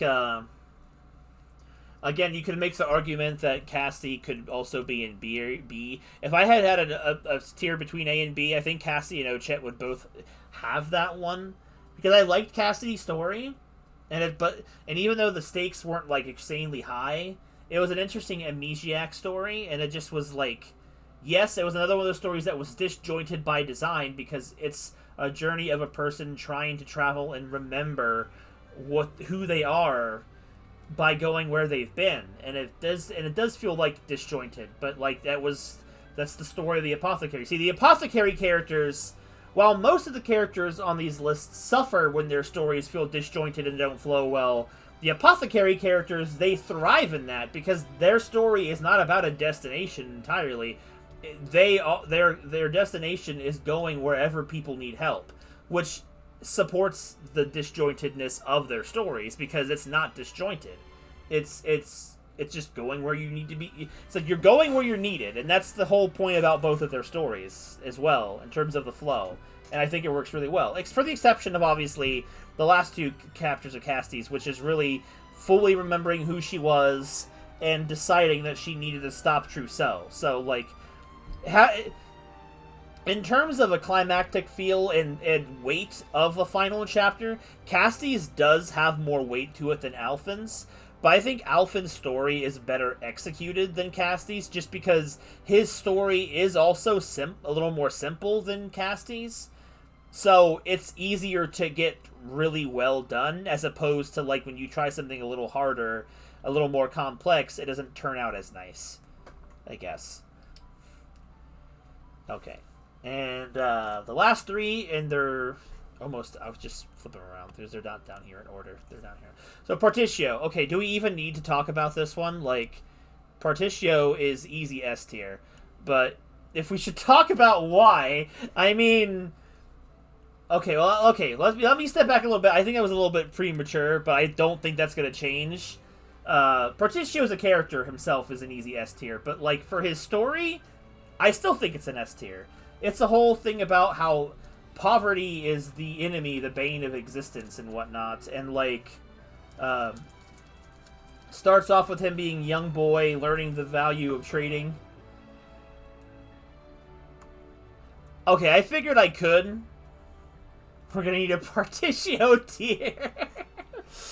But like Partitio's story is that he starts off as a young boy. They're basically middle of the gold rush, but it's technically the silver rush. And they mine the town till it's prosperity. Then freaking Rock bails, changes, and then like the contract is changed. The whole town becomes poor. We got tax collectors, essentially a Robin Hood situation where they're all taking all their money. Partitio's had enough. You go take it to the man himself and steal all their money back. It's a fan, and then like he literally just handles it with his fists. Learns that Rock was in charge the whole time. Rock was the one who owns the land and all this stuff. I feel like Partitio is just like a separate thing, but like I don't think he belongs there alone. I saw someone else on the website put it Partitio only. It's like P, not for perfection, but for Partitio is the name of the tier, and I think it's so good.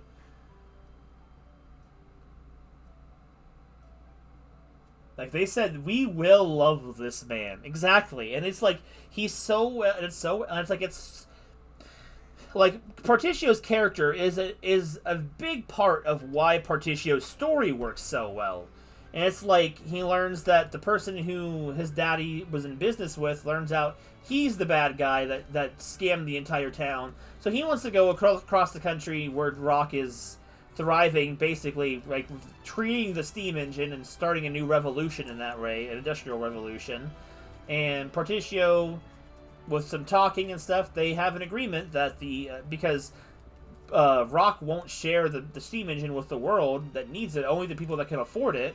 Partitio wants everybody to have it, so Rock challenges him to come up with 80 billion leaves to buy the rights. Partitio's like, you got it, dude.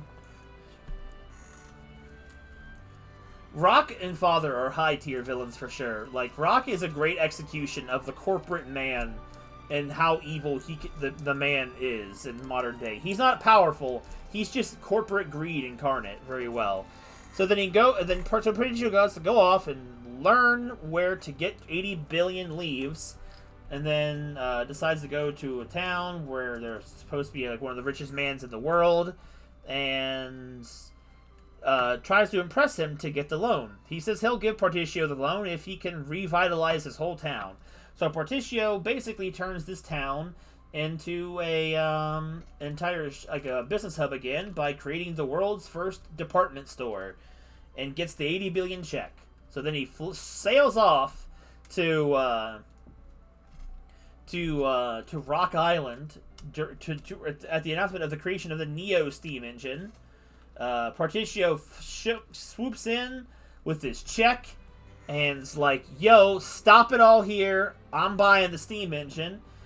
And then even Elrond floats in on his boat, pimp daddy and all, because freaking Rock won't accept paper. He only accepts cash. Well, Elrond brings the cash, and he still won't do it. So then he pulls out a train tank and tries to kill Particio for some reason, because he really just doesn't want to sell it. So then Particio somehow stops the train with his bare hands and is gritting and gritty and takes out the train. And even manages to convert Rock to being a good person again, because his riz is just too powerful even for a straight man. And like, Particio becomes one of the wealthiest, smartest businessmen in the whole world, in the whole game, because he starts going on the journey to create basically the railroad system that would be known in modern day today. And that's why it's an S tier story, because like explaining it doesn't make it seem like it's super involved. It's just one of those things you gotta experience, because he's got so much riz and charisma, and he's just such a great character. And him being an S tier character, spoilers I guess, really carries the story. Because if you decided just to take, say, someone like Honnet and then make her the protagonist of his story, not that it would make any sense, my point being is that it wouldn't work. It doesn't have the same pull, because it's all about the writing of the character as well as the situation he's in. So it's a perfect blend of all the things that make a story good. And the only reason I feel like it's in competition in the top spot of number 2 with Oswald is solely because Oswald's has a more climactic approach in terms of like a fantasy elemental thing and of a powerful emotional journey. Well, Particio's is just plain fun, and it's just so well done. They're two different stories, and they work so well together. Right, he recruits everyone. He's like a Fire Emblem lord. Yeah, I gotta play Particio's jazz theme. Where is it at? Is it...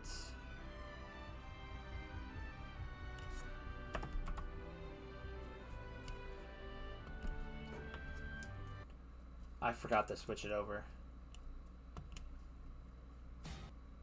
You have to forgive those ads. They're trying to play through the ad blocker. Particio's theme just goes super freaking hard, too. It's like, it's just chef's kiss. Chef's kiss. F YouTube. I mean, I don't know what else to really say about Particio. He's just the GOAT, man. He's the GOAT of Octopath 2. Like, obviously we have a great fondness for the whole cast, and Oswald for sure. But like Particio, it's like he has something that game was just not prepared for, and he's too cool for school, man. And that's even in the character listing, because like. But, like, story-wise, him and Oswald are the elites of Octopath 2, with exception... And it's really just what is best really depends on your personal taste. And I don't know if I can decide between the two of them. Party has all... Party.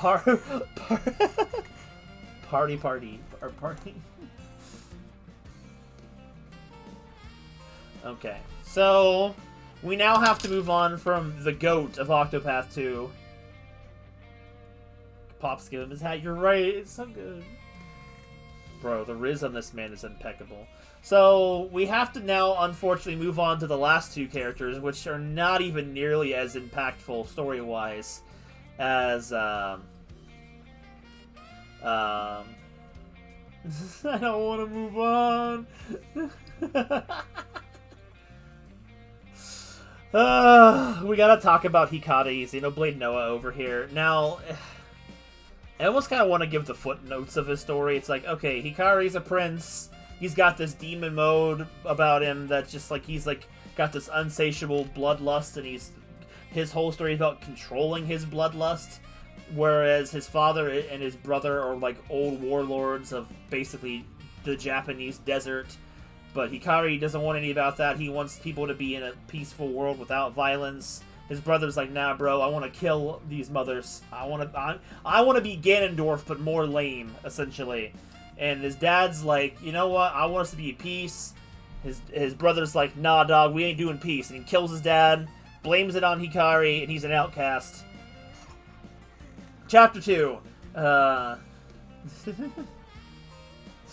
I don't know what... I mean, we'll talk more about partition when I go about to just reviewing the characters themselves. But, like, I'm just talking about the story. And then, so, like, then Chapter 2, he's going to find out his old allies to bring war against Mugen because, you know, he got to take the throne back and stop his brother from becoming a warlord. Then we have the tournament arc. Kazan is totally based in this arc, and Kazan... Like, I feel like in terms of gameplay, it's a worse tournament arc than Octopath 1. I don't like the weird... I don't like the fact... It makes more sense that it's all duels, except for the last fight with the party, because thematically it makes sense. Gameplay, it's not as fun, though. Is this not on loop? Oh, it is on loop.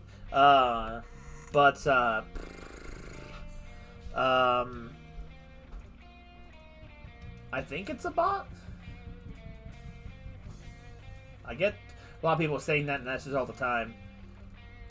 But like the story of the tournament arc and Hikari story is like better executed. It actually feels like a better reason, sort of, to have a tournament arc, because Hikari needs to grow as a warrior to challenge his brother, and they're doing it to liberate the Colosseum's combatants.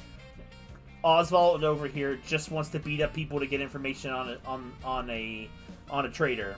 It's like that's the thing. Like but Oswald's gameplay of his tournament arc is better than Hikari's, but Hikari's story for the tournament arc is better, I think. Doesn't mean it's good, but it's better than Oswald's, I think. They both were their Chapter 2, though, so there's the similarities for the warrior classes. So then, you know, they liberate the Colosseum from the murderous people, so they stop murdering each other for money. They get money to do all this stuff. Hikari goes on this little mini quest into the forest, finds his old friend that that betrayed him for his brother Mugen, so he could get powerful, because he's got a superiority complex like Hikari. And some old general. Hikari defeats the general, doesn't kill him. His buddy kills him instead, and it's boom. Mugen's like, oh, blah, blah, blah, blah, blah. Then the Raimei chapter, aka the only good one of Hikari's story. He goes to recruit Raimei. Raimei's like, nah, bro, I can't be associated with you. I gotta serve Mugen so my whole family doesn't get wiped out. So we're gonna arrest you, even though it's wrong, because Fump's standing up for what you believe in. Raimei's assistant, and then he flashbacks about his childhood, about how he killed his mom's assassins. He killed Raimei's brother because he's got that uncontrollable dog in him, and like Raimei doesn't. Jim Kazuma, you can. And then like Hikari fights Raimei to convince her to fight with him. She's acting all wishy-washy. Then they go back to Ku. They invade the castle town by Kazan making a tornado, and then Raimei showing up in the castle and fighting people. Then Hikari kills his old friend because he's a freaking pussy, and then Hikari kills his inner demons because he's a pussy, and then he kills Mugen because he's a pussy, and then he kills Mugen's shadow, and it's like, or the shadow demon thing or whatever. And then boom, Hikari's king, but he won't act like a normal king because he wants to be of the people and blah blah blah. And it's so bad. It's so boring. It's not bad, it's boring. It's so boring. It's like, Ugh, like Hikari's, I didn't even want to talk about it too much. It's like, it sounds really good on paper. It's so boring in execution because Hikari is such a boring character. He's so mid. So his lack of energy and his uninterestingness brings his story down, like, a lot. I'm sorry for people who like Hikari. Like, I wanted to like him. Design-wise, he's got peak design. I love his design. But, like, he has so many tropes in one that he has so little personality that feels original to him. So many tropes, so many personalities. Like, you have all of this, and it's just like, oh, why you have all these flavors and you chose to be mid? Like, why would you do this? The story is well executed, I guess, but like, it's just such a boring story. So, like, in terms of a story, I'll put it above Hanet's, because Hanet's story is somewhat interesting, but it's a mess. Hikari's is a well-made story, but it's boring for the most part, except for some stuff in the finale and just some parts in the Raimei chapter. I just don't think I want to put him any higher than C. He's not good enough to be B. It's just because his story is well executed doesn't necessarily mean it was a good time for me. And Gable going 200 up saying friendship or friend is legit. I would put money on, right? Exactly. And then, last week we have Agnia, and this is a hard one in a way. It's like, so Agnia is a country bumpkin who's really popular in her hometown and wants to go out there and be a star, just like her mom, to make people happy and stuff like that. She kills a monster in the forest that's terrorizing the picnic or whatever, has a big old concert in town, then decides to go off with her purse and freaking, and go off and see the world and become a star. Goes to New Delsta, meets one of the coolest characters in her story, the freaking pianist that runs the coffee shop or whatever. The manager doesn't like the fact that Agnia is making the coffee shop popular, so he trashes the place. Agnia becomes a Karen, but a cool Karen, beats the crap out of the manager, and the superstar Dulcinea comes in and is like, yo, leave that coffee shop alone. But I'm also actually evil. Shh, don't tell nobody. Then you have the most mid-chapter ever where Agnia goes off to some random island, random town on Totohaha, meets some freaking lesbian troupe performers, and I really don't even know how to tell you on this thing. Agnia dances for the lesbian so much that he's like, oh, I can do the show or whatever. And I don't really know, man. And that's all that happens then. Then we go to the desert. Agnia teaches an orphan girl how to dance and stop being a little brat and actually be nice to people. Then Dulcinea shows up at the desert, wants to level the whole town. Agnia beats up the Dulcinea's workers and her lesbian bodyguard, and then she gets challenged by Dulcinea to come to the Grand Gala. And then she goes to the Grand Gala. All of her friends throughout the story show up and help her in some silly way or another. Manager shows up and gets punched by a lesbian. And then Agnia goes on stage, has a dance battle with Dulcinea. She starts losing, and then she wins through the power of love and friendship and the Song of Hope. And then now she's Waluigi the superstar! And then that's all of Agnia's story in the most freaking undetailed way possible. And I feel like when I explain it that way, it's a lot more interesting than what it actually was. I don't know. I'll be honest. Agnia is the sole recipient of the worst chapter in both games. With Agnia Chapter 3 is the worst chapter in both games, hands down. But I said that in the other streams that her highs are better than some other characters' highs, and her lows is the worst low of the franchise, but it's only that bad once. And it's just kind of boring in other areas. So I honestly will put Agnia at the absolute top of the C tier above Hikari. Because I will say this, Agnia's one bad chapter does not make her story worse than Hikari's to me. I don't think Agnia can... I struggle to think of a worse chapter. Hikari Chapter 5 just has a lot of tropes, but I wouldn't say it's worse than Agnia. Because, like Agnia's Chapter 3 was painfully boring. At the very least, like, Hikari's was boring in a different type of way. It's like... We storm the castle and win. That's a very fair point, too. I mean, I guess that's a fair point. I mean, the good music and, like... the build-up kind of gives you a little bit of a high before you step back and realize it's mid. But, no, Benkei shows up in Chapter 5. He's there. He shows up at least at one point. So he is there. But because it's so boring, Agnia's highs are more interesting than the entirety of Hikari's story. Like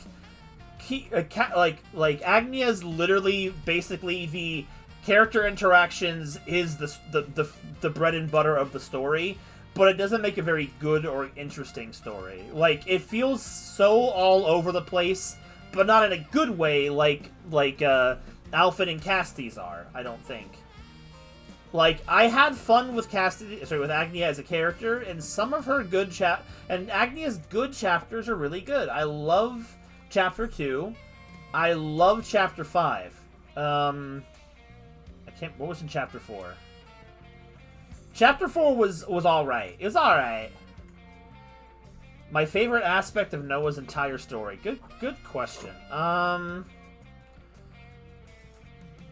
Well, I did say Raimei, the character Raimei, is the best aspect of Noah's whole story.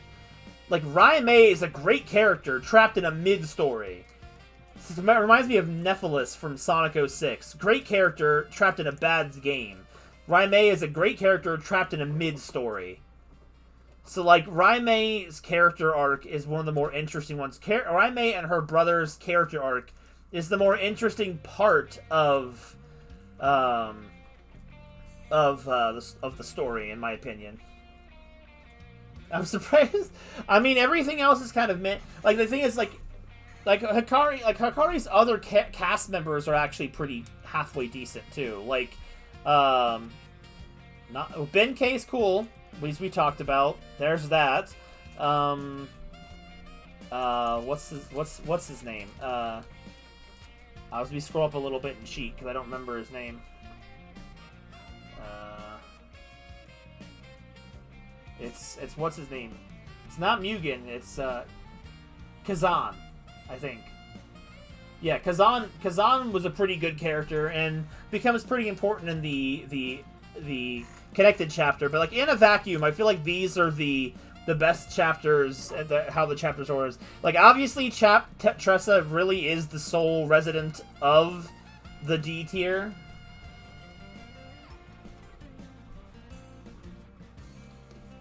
Oh yeah, that's another really nice little detail too. Really, the best stuff of Hikari's story comes from the Raimei chapter, really. Like, it feels weird because I wasn't expecting until I made the list and talked it out. I wasn't expecting Hanet's story to be so low. She's the only Octopath traveler from Octopath 1 that's actually below the middle. She's the only one. Everyone... Oh, actually, wait. Duh. Tressa. Duh. I was... Okay, so, like, only 4 people are below the middle. And, like, they are, like, 2 from each game. So, like, I guess this is definitely the 2 worst characters from 1 and 2 down in C and D. Like, Tressa struggles so much. I honestly wasn't expecting Hanet to get so close to her in terms of boring, though. But, like, it's not the fact that Hanet's story is boring, it's just that her story is a mess. Whereas Hikari's is organized and well planned out, but boring. I know, it's been 2 hours. It's crazy I've been talking about it for that long. We have deliberating to do. Part of me almost wants to just out of spite put Agnia in the B tier, but I can't do it. Like, it's not good enough. Even though Agnia's stories have some of the best laughs in all of Octopath Traveler 2. There's too much negative. Move Noah down to D. We gotta give... We give Tressa some company? I guess that's kind of fair. It's like each one has a chapter like I almost like the meme of having freaking that's okay. So if I had to, I'm gonna take the headphones off for a second, but Partitio's theme just keeps blasting. If I had to like really say, definitively, I think right, Agnia's story tries to be fun and is funny, but and can have some good. It has some good moments. But I think overall, putting it together like this, Hikari's story really is the least interesting of all of 2, in my opinion. Now, I know some people really do like those tropes, and if you haven't seen some of the tropes that Hikari's story, like, tackles, it's probably really impactful for you. That's the thing, it's not bad execution, but the thing is, when you have experienced better versions of this, it just feels mid in comparison. And compared to the rest of the cast, like, I wasn't expecting, get off my drink, ant. I wasn't really expecting it. It didn't feel like it was going to be that bad. Like, honestly, as I played through some of the chapters, Hikari's didn't really feel that bad, whereas some of Agnia's actually did. But, like, overall, like, looking back at it, as a kid. Alright, I'm gonna change the song one more time. We've been jamming Partitio for a little bit. What was the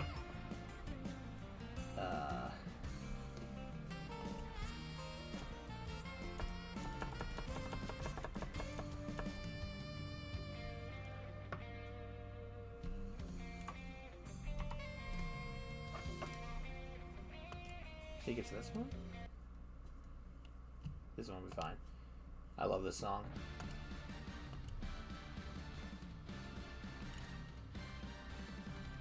Yeah, his voicing was kind of mid. They should have just had freaking Noah from Xenoblade do the voicing.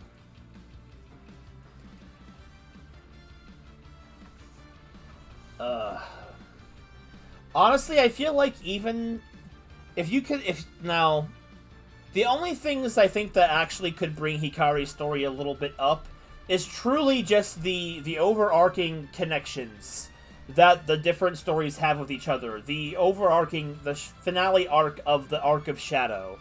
Because Hikari's story has 2 pros in its favor, where it's like Kazan is from Hikari's story, which therefore enhances it a little bit. And also the fact that Hikari's shadow self is kind of derived from the same genes that Claude is. Like, they're probably related in a way. Don't dead name my Matt Obero. And then, like, obviously Temenos is really good in the A tier already. The fact that Mint from his story is one of the masterminds behind it, really good. The Scrivener being a number agent of Shadow and Darkness, again, helps both Partitio's story as well. And obviously his Riz is impeccable, that he made a girl... Bro, he made a person who had no hope and was, like, depressed and all that because her brother was dead. His Riz was so powerful, he knocked the evil... He rizzed the evil out of her so that she saved her own life. Like, that's some powerful Riz, man. They killed Crick.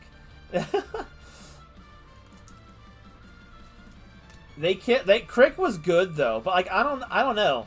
I personally did enjoy Temenos' story enough that that was sad, but it affected me. I felt something. I had the similar rage that Temenos had. It made me feel things in a different way that some of the other stories below did not. I think another one of the big... So it seems like, not counting the middle row, there's almost an equal amount of Octopath Travelers in the top and the bottom. Like, there's more... Well, the bottom has 4 of each. So, like... the very top S tier has 2 of each. A and B are a little more crowded, I guess. Like, I don't know. I feel like Ulbrich was a little higher than expected. Haunted was a little lower than expected. And, like, and Therion, honestly, until I reevaluated his story, was way higher than I thought. Like, but these were, again, looking at these stories in a vacuum, and it's a little harder for the Octopath Traveler 2 characters to look at them in a vacuum.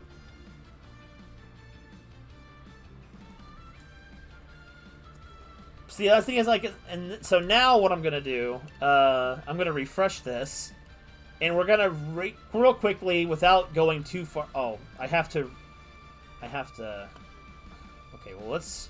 Okay, so we already know that. Okay, so if we're judging based on characters, like the characters themselves, their personalities, and things like that, like, the S tier honestly doesn't change. Oswald, really fun character. He has a really, I really like his personality, how he interacts with the other characters. Whenever he does interact, it's meaningful. His arc affects his character well. I think he's just really well done. Primrose is the absolute unattested GOAT of Octopath Traveler protagonists, I think. Like, I feel like, like, Primrose is easily the best character, in my opinion, like, from 1.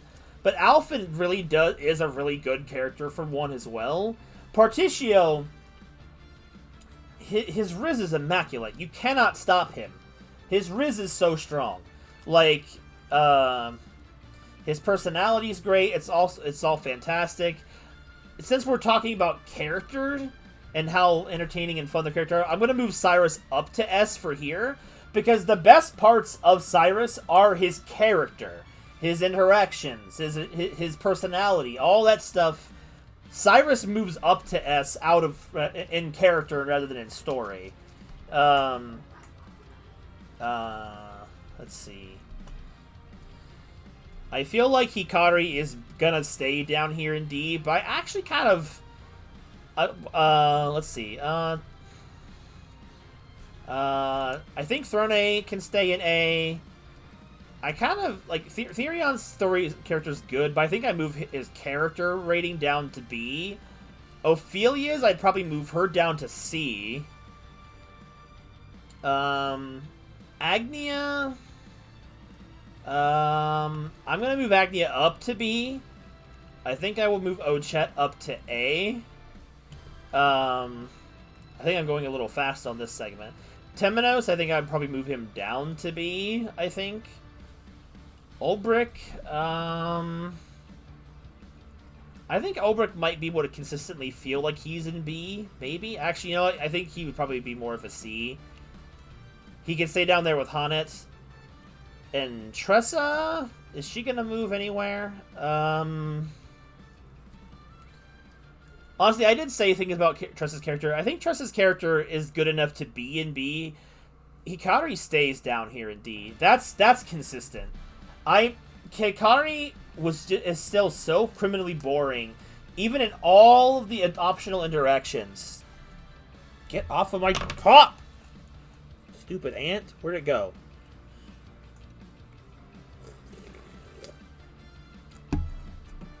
Get out of here! We are disappointed in Hikari. I feel like the fact that Hikari is just not, he's not moving anywhere. I don't see him going. We aren't mad, just disappointed. I think Ice Slate might be mad. He's just a worse version of Xenoblade Noah, really. Like, I feel like Hanet kind of stays consistently here. Like here, and for the exception of Hikari, there are elements of all of these characters that I truly do like. Like, I don't hate any of them, really. But Hikari is easily the most boring. And then, in terms of, like, characterizations and in the path actions... Sorry, the path actions. The banters and stuff. The travel banter. Like, Hanet, Ulbrich, Ophelia, they're all kind of a similar note to each other. Ophelia almost comes up here a little bit because some of her better banters are really, really good.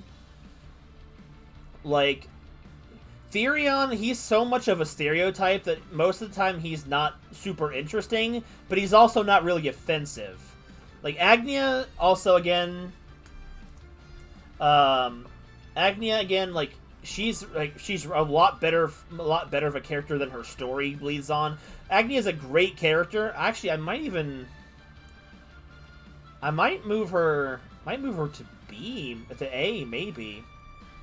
Actually, you know what? Yeah, I'll do that. I think Agnia, in terms of a character, is definitely worthy of A, and that's beside the Marianne / Haru bias I have for her a little bit.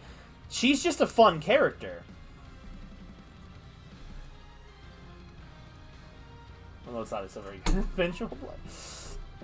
Like, Temenos, like, as a character, is not always incredibly interesting, but he's not boring. Same with Tressa. Not incredibly interesting, but not boring as well. And then, like, C, they start leaning into being more boring. And then, whereas, like, Hikari is full-blown boring. Like D, he's full-blown boring. C, it's like they're more boring than interesting because too many of their interactions are very cookie-cutter stuff. Maybe Hanet could stand being at the end of B. Maybe. Because her interactions, because of how clueless she is, can be funny. But, like, Ochette does that same thing better. Because she's a child and she's funny. Like, Ochette's cluelessness about anything is super hilarious. Like she's just a funnier version of Hanet. Every time he talks, right? Exactly. So it's like I don't think, like I said, I don't think Primrose drops. Like, no, Primrose absolutely does not drop. I'm trying to debate if there's room for 3 Octopath Travelers in the S tier from Octopath 2, but I don't think anyone other than Oswald and Partitio truly rise to the S rank of characters as those two do. Throne is probably the next option, maybe, but I also kind of really, really vibe with Ochette, so it's like, I could see Ochette and Throne going up to that high, but, like, I'm not sure. Like, Throne is fun. Like, I don't know. I feel like Throne in some ways is almost like, it's like she's doing Primrose's shtick, but she doesn't do it as well, in a sense. Like, the kind of characterization. They're not the same character. They are similar characters. They're both probably femme fatales. But, like, I don't know. Like, Primrose leads more into the things I like about that trope, whereas Throne is just kind of... She is not as interesting as Primrose. I don't know.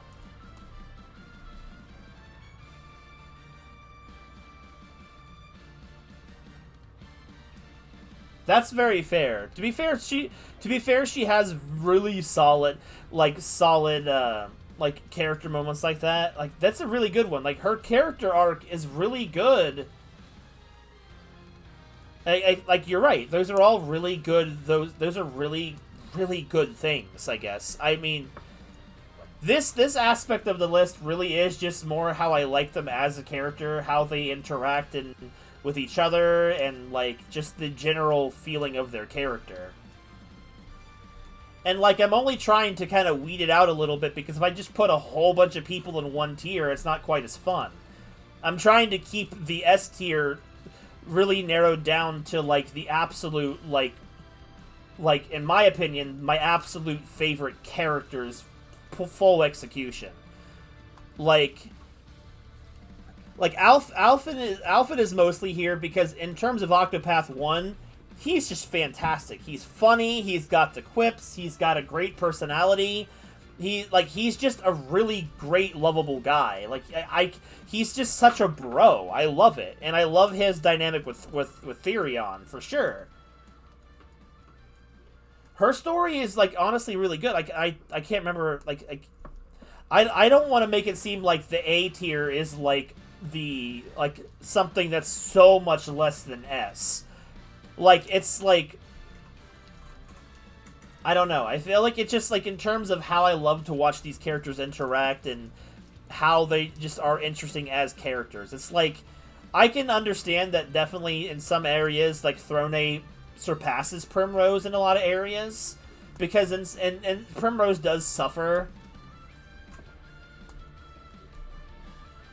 Drinking game into Father's whole scene, yeah, the whole father like Throne is like really solid, like I said, I don't want to make it seem like I ain't putting shade or disrespect on any of these characters at all, except Hikari, but like I don't know. I guess for me, just personally, like I have a little more of a bias to Primrose versus Throne, but like they're both really good.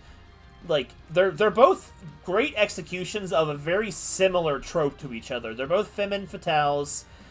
I like the fact that like, and honestly, Throne and Primrose have almost kind of similar destinations in their mind. Like for Throne, her whole bit is she wants to be free. Whatever she does after that, who knows? Who cares? Primrose's whole thing, I want to kill the guys that killed my dad. After that, who knows? Who cares? They have a very similar, like, driving force, and they have that same same attitude and strength to keep moving forward through it. And I feel, but I think in some ways, I just personally think Primrose edges out for me over Throne in terms of character things. Like, I like some of Primrose's character moments a little bit better than Throne's, but I think that just kind of comes to certain comedy tastes as well, or just general characterizations. But I will say in the defense of Throne,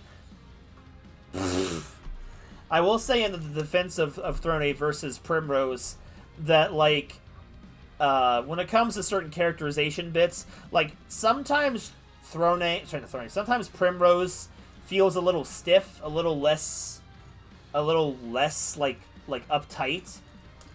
Because I'm sorry, she feels more uptight and a little less free flowing of a character than Throne. There are some elements. My God, I need to get a thesaurus. Whereas like Throne feels a little more like loose and natural. She feels a little like but sometimes I think like with her situation that sometimes Throne feels like a little too relaxed about certain things. I don't know.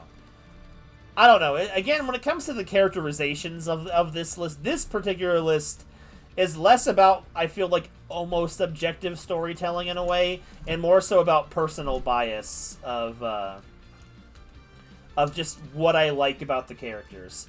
I mean, Cyrus is mostly also up here because of his stupid riz, his goofy personality, and the level of sass he has, like, in battle and, like, with his quotes. There's a reason his focus is unparalleled as on the sound clips, even though it was long after we stopped playing that Octopath 1.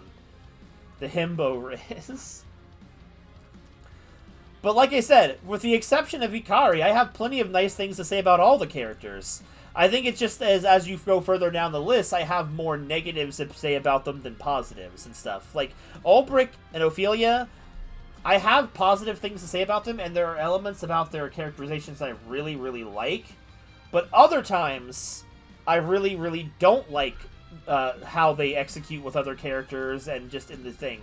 Like, Ophelia, I like her kind nature and the way, like, she's just kind of, like, she's nice, but also still a genuine person.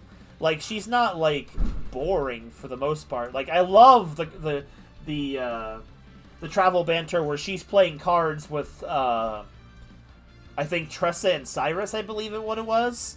And, like, she's just giggling to herself, and she's having the best time, and she's destroying them in cards.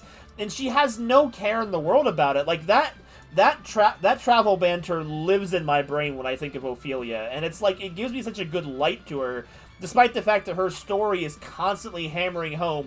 She's such a nice girl. Like, she's so nice. I'm like, I get it. She's nice. I understand. Where's the rest of your personality at sometimes?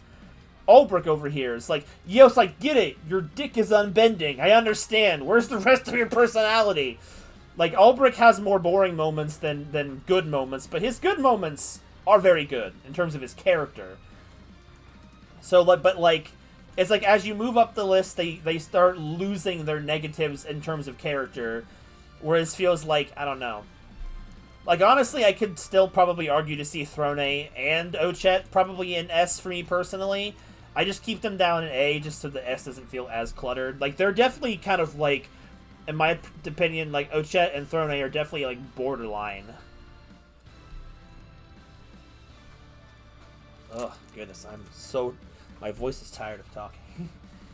Like, I don't know. This was a lot of fun to talk shop on it and kind of think about it. Like, I don't have a whole lot to say about Cassidy in terms of a character. She's very much the mom of the group, obviously. And Ochette, like, she has great chemistry with Ochette and some of the other characters. But, like, she, and she's interesting. I like her attitude about certain things in different interactions, travel banters. I like certain ones. But, like Cassidy is missing that... There's something that Cassidy is missing that really just ascends her to S. Agnia over here is barely fighting into A because, like, her flaws are... But, like a lot of Agnia's flaws are not tied to her character. And Agnia is just a lot of fun, like, in battle, in cutscenes, Particio, talking about her peaches. I mean, like, come on. Like, it's like Hikari, not Hikari, and then Agnia is just, she's just fun. I just can't get over that. Like, they have some great dialogues and stuff like that, and that's kind of mostly what I'm basing it off of. Like I said, like, Ochette and Throne are definitely really just kind of hovering the boundary between A and S, but it's really just kind of a little personal thing. Anyway, I'm gonna take off these headphones for a minute. So, I don't know if I have much else to say. I think overall that I probably enjoyed Octopath 2's full story package a lot more than 1's. Even if some of my absolute favorite characters are from 1 compared to 2, but like the fact that so many Octopath Traveler 2 characters were so high up and are knocking like down, like look at this, like my A and S tiers, there's only 3 characters from Octopath 1 in it. The rest of them are all from 2, and then everyone else from Octopath 1 is in B and below. And like, with the exception of Hikari, there's not one character from Octopath 2 below the B tier. Like, Octopath 2 really just cooked so well. And it's almost hurts, but I feel like some of my favorite characters from 1, they were just done dirty by being first, that they just did not get the level of finesse and well-executedness that 2 did, because 2 just surpasses in so many ways. Like, it passes in gameplay, it surpasses in voice lines, it surpasses in characters actually interacting with each other better, and feeling more natural. They actually have a proper final chapter, an epilogue, where they talk and they handle the same threat actively. It's all these pluses into Octopath 2, and I still love Octopath 1, but it's like it's so hard to still look at 2, to look at 1 the same way. Like, I still love Primrose, and I can obviously say that there are elements of Primrose that are definitely biasing my take on her, as opposed to, say, character like a Throne. Because, like, maybe one might argue that Throne is a better execution of Primrose's character type than Primrose is. But I don't know. I really just adored Primrose's execution, her design, all kinds of different things. I just feel like in certain ways she kind of passes Throne in that a lot. Throne feels like the Primrose of number 2, and in some ways not as good. I don't know, I think in some ways Primrose's simpler story and more mature-based like dialogue and problems that Primrose faced was a little more interesting, and in its context at the time, from the other characters and from other games I had played for those things. Not to say that Throne's isn't either. Like, literally, Throne is one of many people involved in a massive freaking harem, not a harem, but like a massive amount of childbearing that Claude couldn't just not keep in his pants. Like, that's like another like deep level of stuff too. Like, but I think at the end of the day, a lot of it really just, I mean, the whole thing, the whole stream that this has really just been a discussion of taste, and it's just like certain things I like better than other things.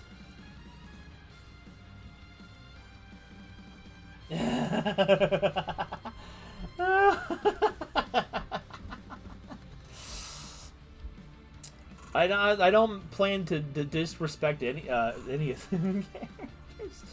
Like I said, I don't dislike, like, I really don't dislike any of Octopath Traveler 2's characters except Hikari.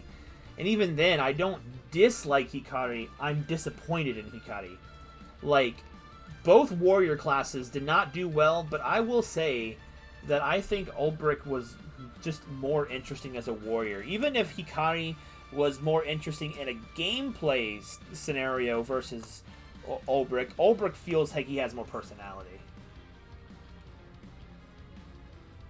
And then Richmond started swelling. I took the headphones off because I couldn't stand hearing the whole thing anymore. It was just starting to get loud. Lines were crossed, keys were stroked.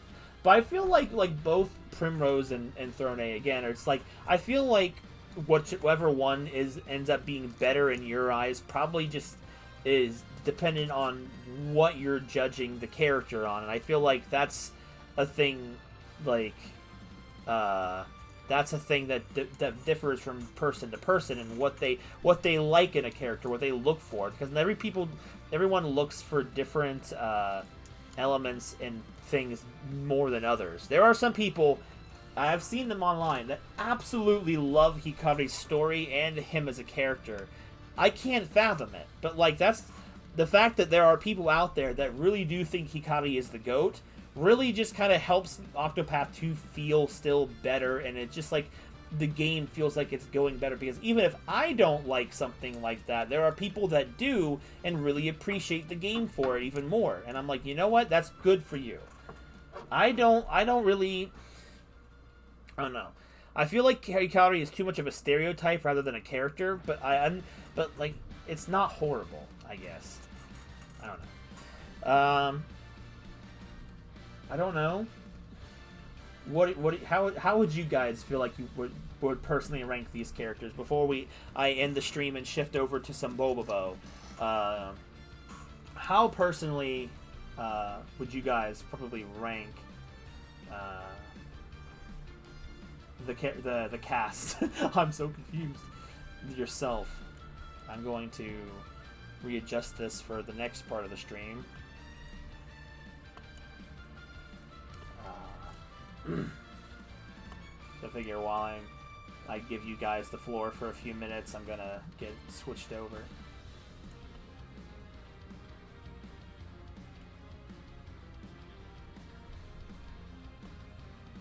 I'll probably take a brief intermission to go heat up my dinner and then be back to play. Where did I put that tab? Oh, I'm aware. I'm aware it's still going. I'll change the song here. I'll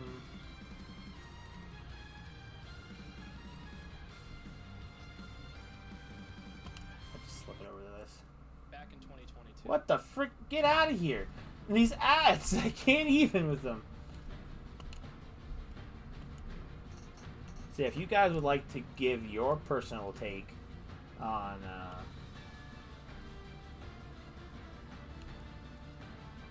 this Era's long past. See, it does feel like a long time ago now. Unless, of course, you guys don't have much to offer the conversation. That's fine. I know Ice has been kind of play-by-playing it the whole time. I know it's more so a niche thing. I was really talking about this at all. What are you doing? Oop, that's not what I wanted.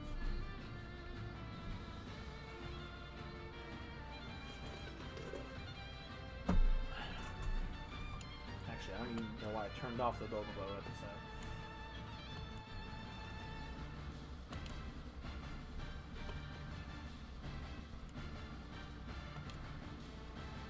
Oh my god. Now he's just recanting Xenoblade.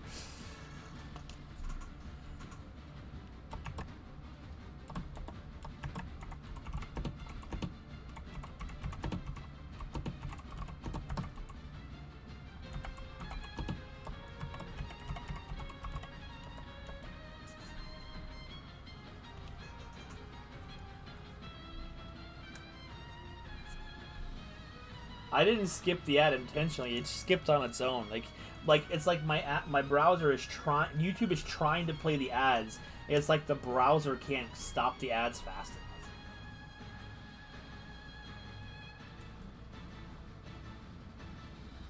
A Partitio tier on top. I mean, to be fair, for the memes, like Partitio definitely can, for sure, hold a tier all on his own, for sure. What the heck did I just grab? I accidentally grabbed the Xenoblade loading screen.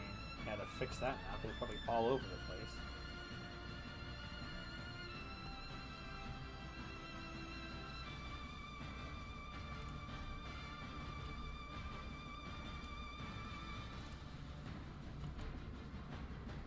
We're good.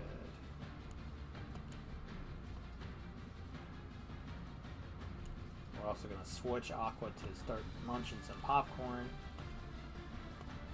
Oop, that's not.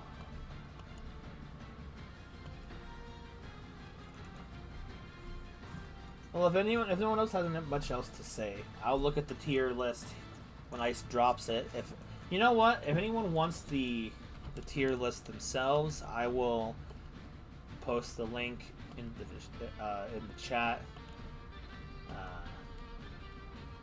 and we'll move on. I'm going because I'll put it in gaming chat, I guess. This is if anyone didn't know where to find this themselves. Anyway, I guess this is where we'll leave this stream for now. If you are not joining me for Bobobo, that's fine. Give me like 5 minutes, because Fever Dream time. So go get your snacks and whatnot if you like to continue with Bobobo. I'm excited for the return of Jelly Jiggler. I have to separate. I was gonna just continuously do the stream, but if I want to archive the tier listing segments and not get copyright claimed, I have to split this and Bobobo apart. So, like I said, give me 5 minutes to change all that around, and we'll just get back to some Bobobo. So, thanks for joining me talking about 2 extremely goated video games and the amazing fun that they've given me for the past however many time it's been. I need to rest my mouth. So I'm going to go grab my dinner and get ready for our Bobobo watching session. So I'll be back shortly, guys. And if you're not there, I will see you guys Friday with the next stream. Have a good one, guys. I'll be back shortly.